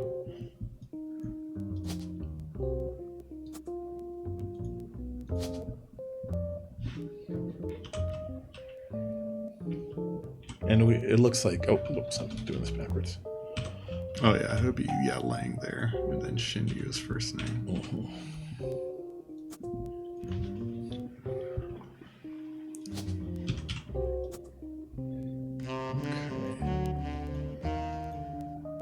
We don't know anything about her son/nephew. Mm-hmm. Yeah, we don't.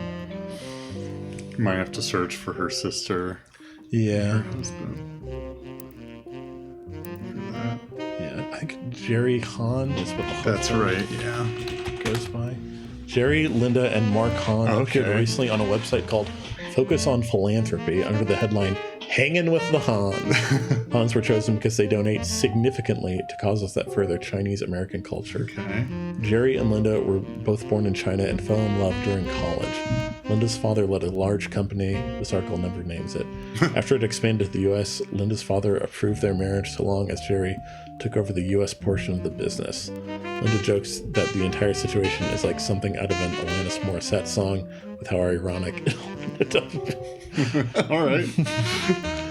Okay. I was absolutely terrified to move to the United States, but my big sister was desperately in love with the idea. She used to have this Butch Cassidy poster on her wall and was obsessed with Robert Redford. Okay. Somehow, Jerry and I were the ones sent here, and now we couldn't possibly imagine going back. When we had Mark, we never even considered giving him a traditional name. Meanwhile, my sister stayed in China and has thrived there. She doesn't even like visiting the U.S. anymore. Okay, that is kind of ironic. Yeah, that's true. Okay. You got it, Linda. You're more ironic than Alanis. But somehow, okay. Our kids are complete opposite, though. Mark couldn't wait to travel abroad as soon as he was old enough. He's actually in business school in China now, working with my sister. Okay, yeah. Our niece, who grew up there, was the opposite.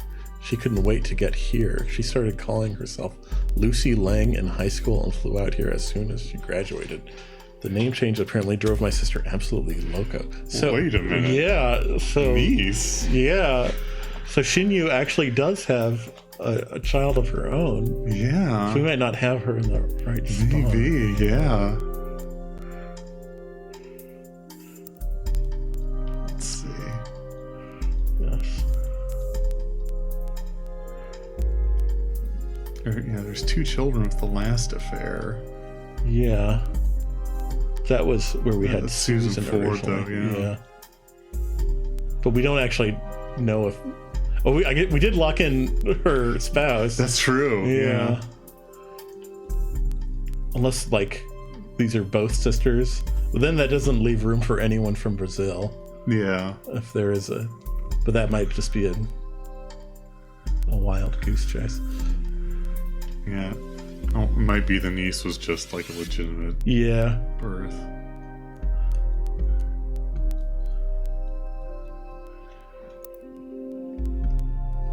So Mark Hahn, I guess, would be his name.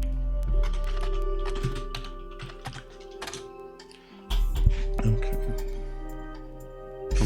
I just realized Focus on Philanthropy is spelled with a PH for some reason. Oh, yeah. Oh, it is. That's weird. Just for the matching there. I guess he might show up in Business Watch, but I don't know. That seems... Okay. Yeah.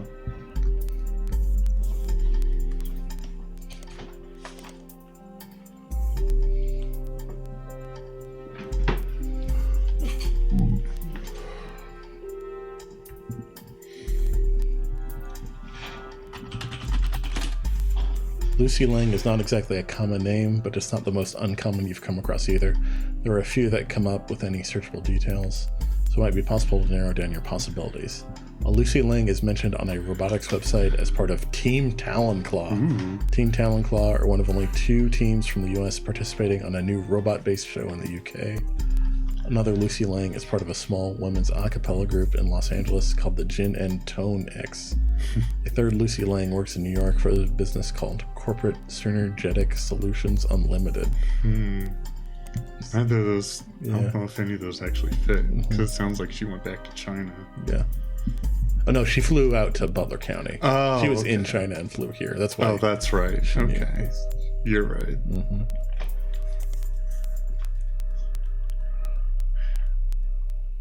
Also, like, why is her last name Lang? Well, Lang is the... Oh, yeah, the you're family right. name. Lang, yeah, it is. Yeah, Lang Xinyao. Yeah. Because this is presumably, like, Shinyu's actual daughter. But then, in that case, I feel like they would show her husband. Yeah. So, Yeah, I'm so still a we'll- bit confused. Yeah, we'll have to keep pulling out this thread. Yeah. There's definitely something going on here. Team Talonclaw is a robotics club of Mid-Eastern University. Their robot, also named Talonclaw, has been selected for appearance on the second season of a British television show focused on robot fighting. So this is like a Robot Wars sort of reference. A small blurb mentions that robot fighting leagues have existed for a few years. There have been recent moves to televise it. Talonclaw was one of 2 teams selected from the US. The Robotics Club has a text-only site you can find linked from the university's student section. The site seems like it's used mostly to announce the schedule to its members. The club is supposed to meet every Tuesday and Thursday, but the last 8 dates have all been canceled because a few members of the team are currently in the UK filming. Another date from a few weeks back was canceled for an interview with the school's newspaper. We might track down that newspaper. Yeah. At the bottom, the traveling members of Talonclaw are listed as team captain Jaya Patel and supporting members Lucy Lang and Kurt Hauser. Okay.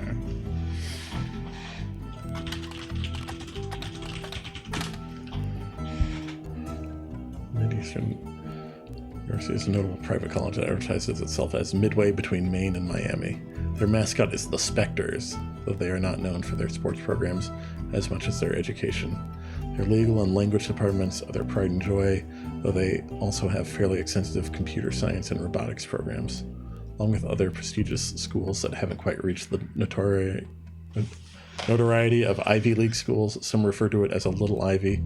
The college has embraced this, calling their newspaper the Herald, which is a combination of Hedera, the scientific name for ivy, and Herald.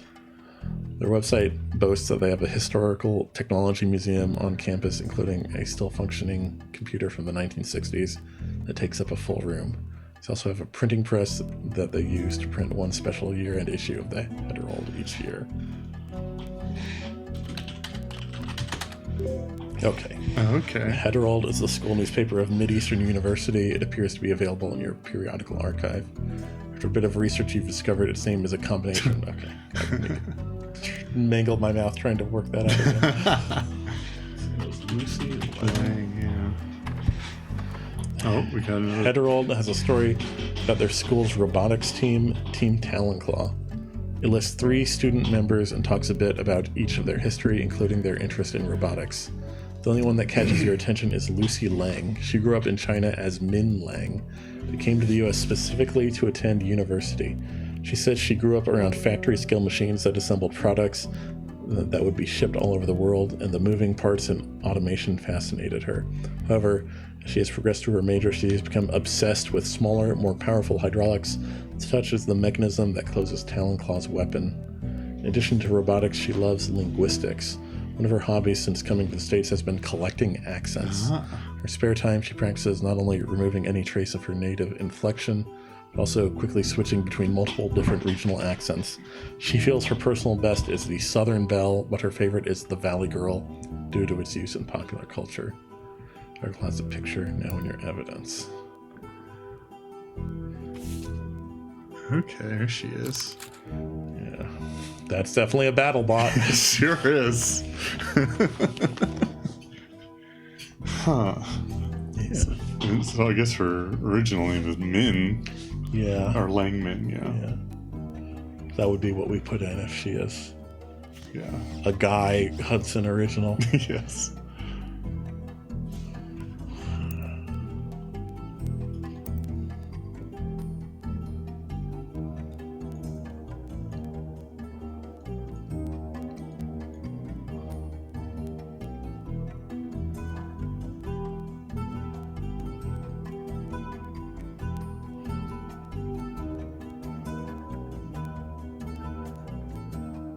There's a split up here.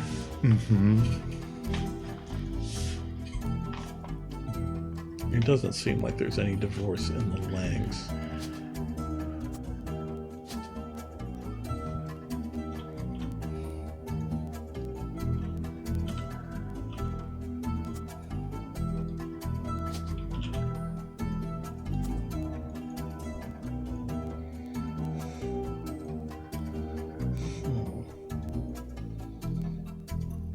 just still not quite sure, like, how this all lines up. Yeah.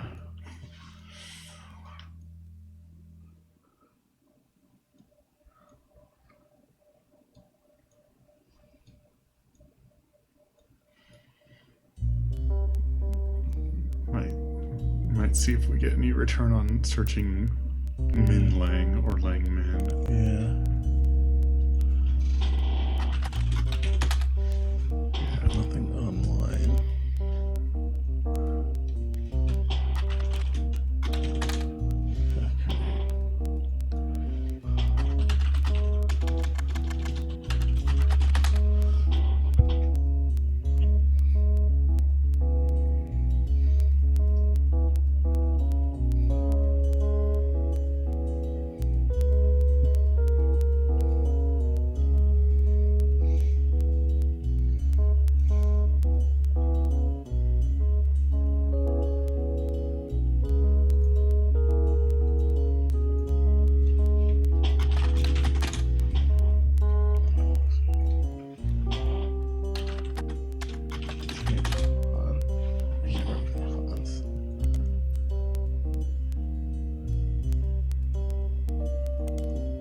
Oh, Jerry, huh? That was it.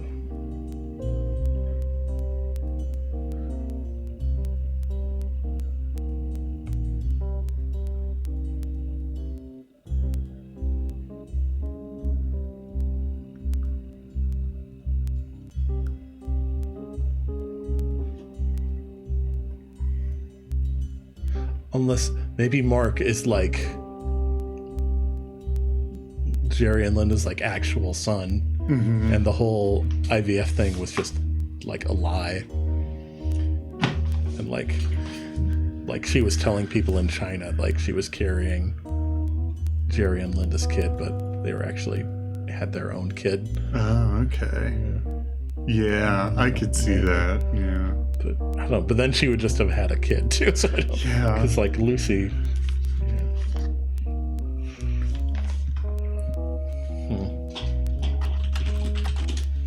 Was around still.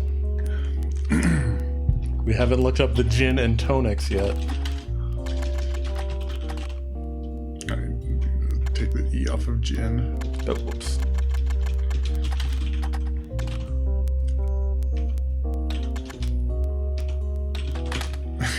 Gin and Tonics are a college a cappella group out of Los Angeles. Lucy Lang is listed as a soprano. There doesn't seem to be much else about her other than her name, that she performs as a soloist on a song called Like the Wind. The group were featured on a CD compilation called Boca, performing a cover of a popular boy band song. It doesn't seem relevant to your search. Oh.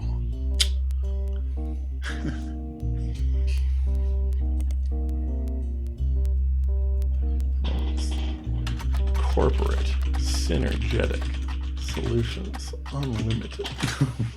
That's a mouthful. Corporate Synergetic Solutions Unlimited is a company located in New York City.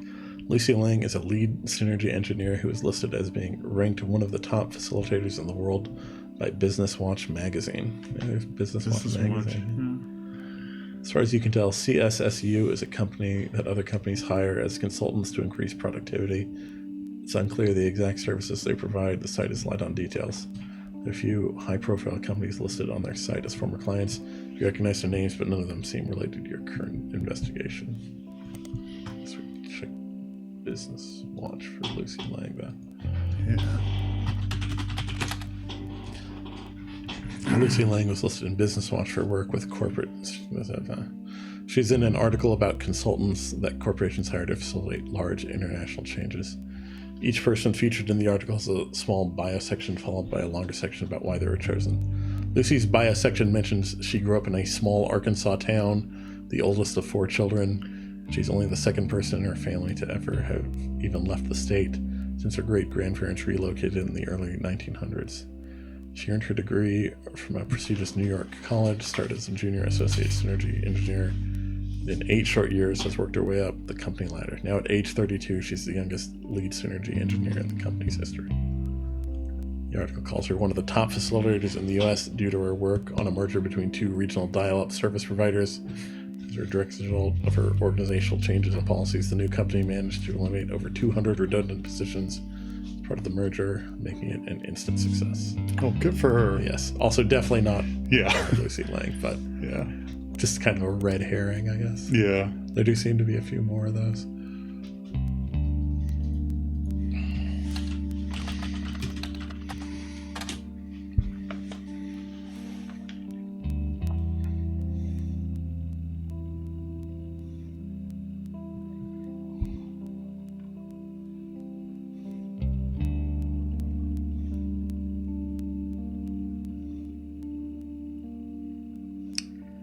Something else you couldn't wait to get here. Started calling herself Lucy Lang in high school. Flew out here. Drove my sister absolutely loco. Okay.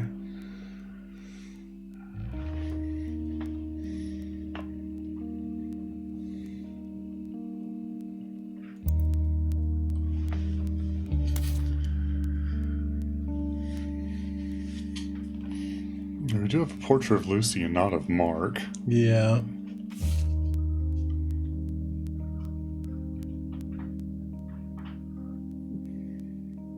I'm surprised we don't know anything about Lucy's father. But we do know that if they wanted to cover up infidelity, they would... Yeah. They could use the IVF. The IVF cover. So I don't know if that they would just list Lucy as like a child out of wedlock or anything like that.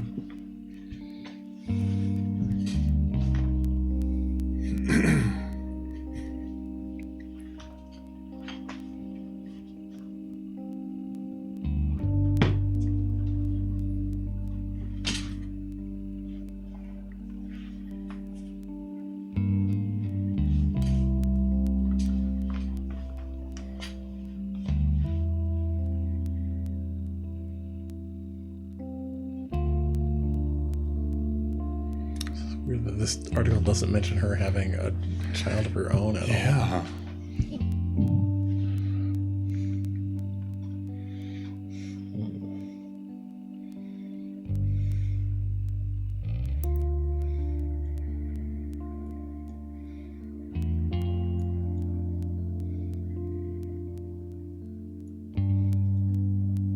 I'm really curious how we follow up this whole line. Yeah.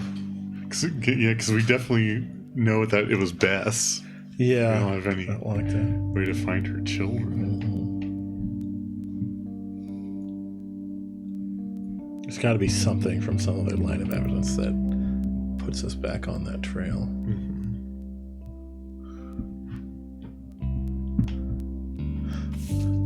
Still one piece of evidence on this magazine.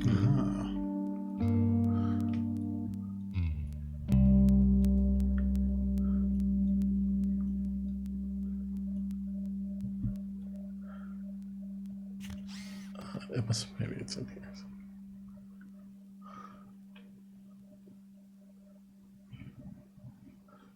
3 years younger than James. Okay. Yeah.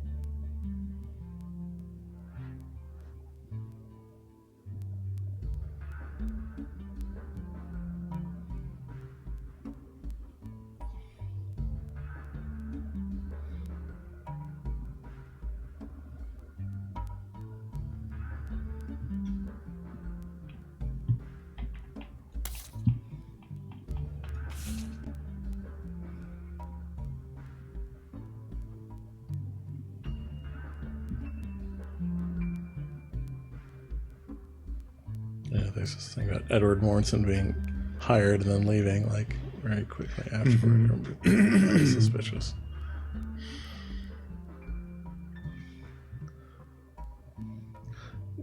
Here's an interesting thing I noticed going through it. In 1979, Lisa Lewis is hired.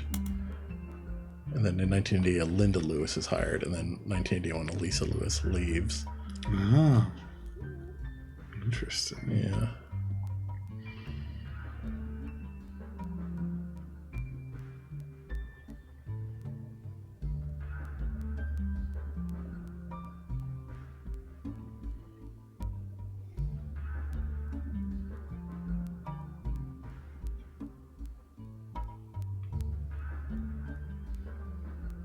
we never did track down those like international Rootree companies. Yeah. What was the... So, Rootree Everywhere was the parent, right? Rootree Everywhere companies, including Rootree Brazil, Rootree Aus, China Rootree, and Rootree France, tend to be difficult to find anything useful about in business models due to the massive amounts. Okay, yeah, I remember that now. Right. We've been going for almost 2 hours, but I figured I might just do a quick look at these before we wrap up the stream. Rootree Aus is one of the companies created to manufacture and distribute Rootree candy. It was developed as part of the Rootree Everywhere initiative, summer 1979. Come to a history website for Rootree Aus. Charles Martin, who owned a company that manufactured licorice in Australia, was tapped to run the Rootree factory after he impressed the American leadership of the Rootree Candy Company at the time. Rootree Aus did have some success, but only in certain regions. The manufacturing leg of the company shattered in 1992 after the death of Martin, and Rootree Aus now serves as an importer and distributor.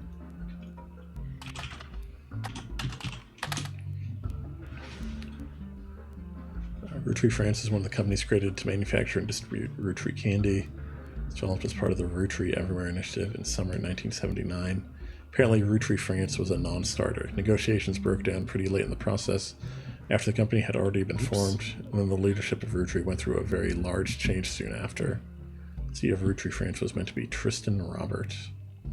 Okay. Maybe, like, Guy's death was what, like, scampered this. And I think that it was called China Rootree instead of Rootree China. Yeah. Yeah, I think we found this before. Oh, yeah. So it's the Lang Hong Bo. Lang Hong Yu.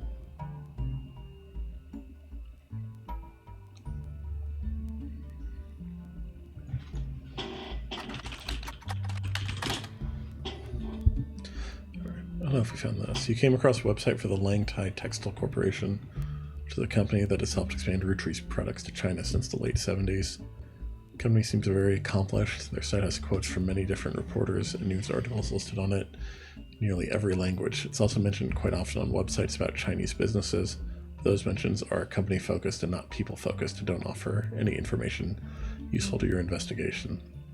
The page contains a very rudimentary leadership timeline with names that prove that the company has been in the Lang family for a long time. Kind of looks like a family tree. Goes back at least 250 years in some form or another. During the period where they began the Rootree deal, Lang Hong Bo, China the family name was first, so Lang's last name, was the CEO. He died before the internet was widespread, so there's not much out there other than his name on this website. His younger brother, Lang Hong Yu, is featured on the history section directly following him. This also seems to be the only mention of the man. The current CEO is a woman listed as simply Xin Yu. The site doesn't list her last name, though she does appear in the family tree below Hong Bo. Lang Tai has a few American logos on its page. One is the Rootree logo, another is Tranquilts, the third is Piece of Asia. We've seen Piece of Asia. I wonder if it only lists Xing Yu, I wonder if that maybe she took on a new surname after getting married. Play on Tranquil and Quilts. Seems Tranquilts is a play on Tranquil and Quilts. The name is ironic considering they're the loudest quilts you've ever seen. The main quilt featured on the website is a flaming unicorn soaring through space with peace symbols all around it. Nice. Although they were listed on the website for the Lang Tai Textile Company, they don't seem to have much of a connection. It appears that they import cloth. I want a Tranquilt. Yeah.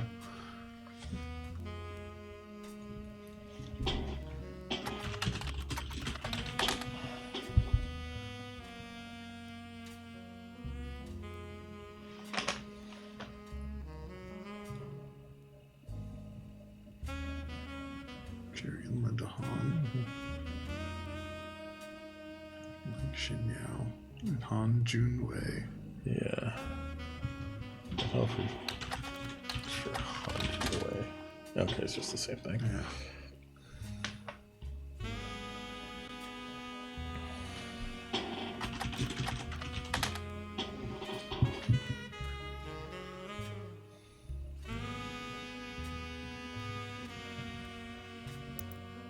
Search for her in Business Watch, probably. But... Yeah, I assume so. Yeah, I remember. I think this was actually the first thing we found here. She missed out on Watchman of the Year. Okay.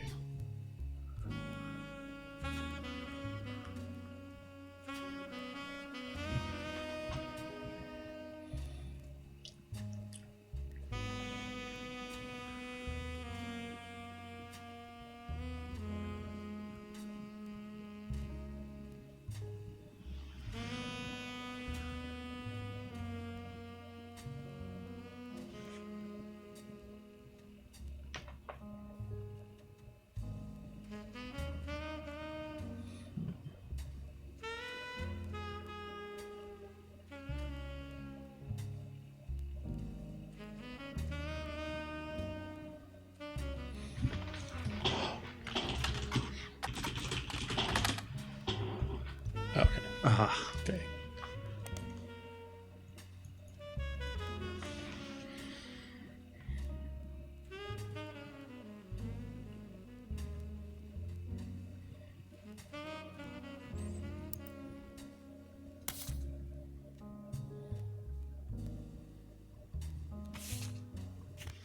This lady, yes.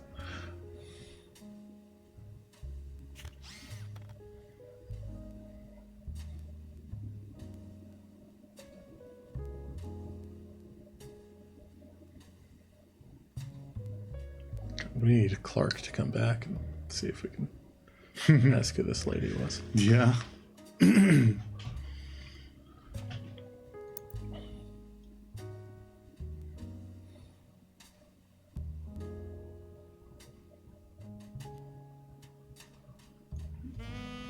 Oh. What was the Brazilian guy's name? Oh, yeah. There. Yeah. Flavio Soares. He said he might have been. Yeah. Okay, here. Ashley Moore York, a British model, appeared on the cover of Teen Blast wearing a fur shawl 3 months ago. This appearance doesn't lead to any useful information, but another more recent appearance in the text only mentions she's dating Flavio Soares. In it, a Teen Blast reporter asks how they met. I was in Rio for Carnival. He was on one of the parade floats. I had no idea who he was, but I liked what I saw and told my people to invite him to the party I was going to. Felt pretty stupid once I realized that we were going to his party. Well, his mother's party. She runs a media empire down there called... I'm not going to try. Transmisao Paulo? Yeah. Transmisao Paulo. And Sao Paulo was, one of the big cities. Transmisao Paulo is a massive media group owned and run by a mysterious woman named Sonia Alves. Okay. There we go. There's Sonia. Yeah. Seems Sonia Alves is a common name in Brazil, so she has shortened her name to Nia to stand out in the public's eye. According to a history page that's focused on her company and vague unsearchable details, Nia received a significant inheritance in 1980 and invested it in many different manufacturing businesses in her hometown in Brazil. At the same time, she had just begun to learn the ins and outs of running a television network. She continued to work in television until in 1988, when Brazil began its period of reform. She felt this was the perfect opportunity to launch her own media company using her investment and connections. Now, her company owns television networks, magazines, newspapers, and advertising firms. After doing some translating, the page about Nia lists her as unmarried. It does not go into any other relationship history. Search for Nia online, you learn that she stays out of the spotlight. She doesn't even appear at shareholder meetings. She sends a proxy. Interesting. Yeah. I wonder if she just buried the history of her potential husband just because he was a controversial figure. Yeah.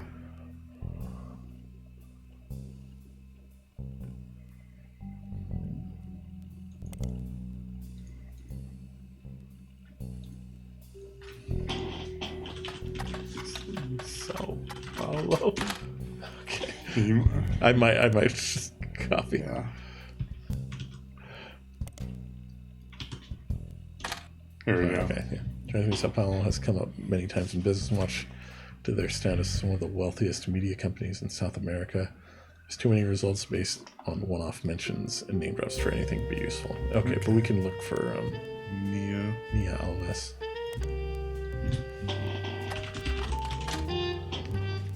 Nia Alves owns many forms of media in Brazil under the umbrella of Transmissão Paulo.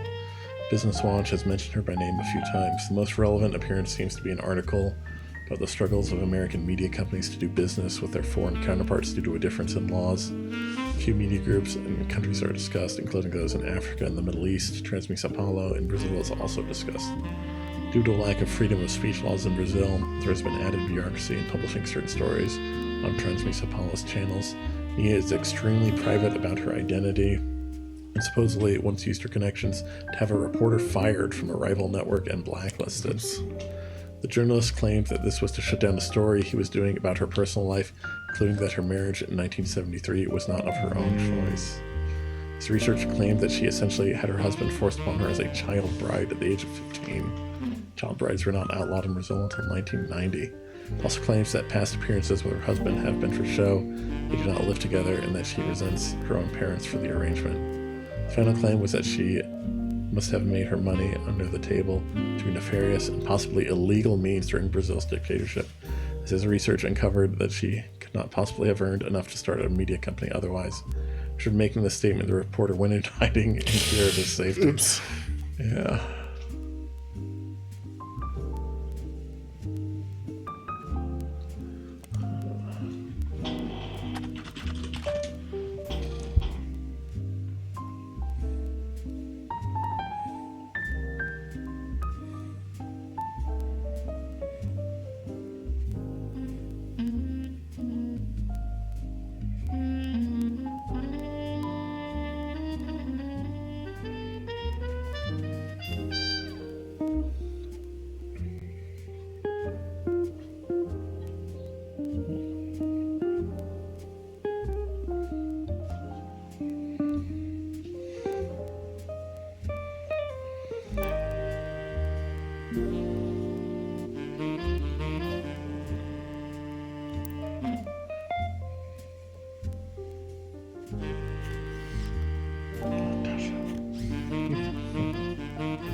So curious about this tattoo. Yeah. It's gotta come up somewhere. Mm-hmm.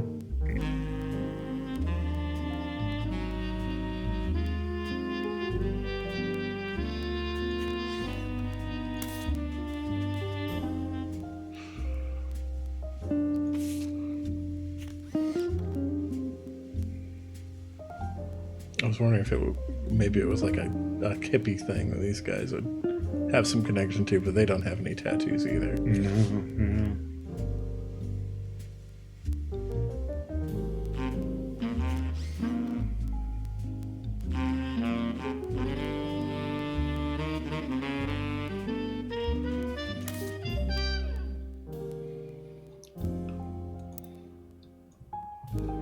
Let's see. Do you want to maybe call it an evening here? We've been going for a couple hours. Okay. Might take a break, recharge my head, and try to figure out which leads to pursue for our next stream. Mm-hmm. That sounds good. Yeah, but we'll be back tomorrow with Lego City. Mm-hmm. We can get back to maybe Monday. Yeah, that'd be good. All right. We'll be back Sunday. Sure.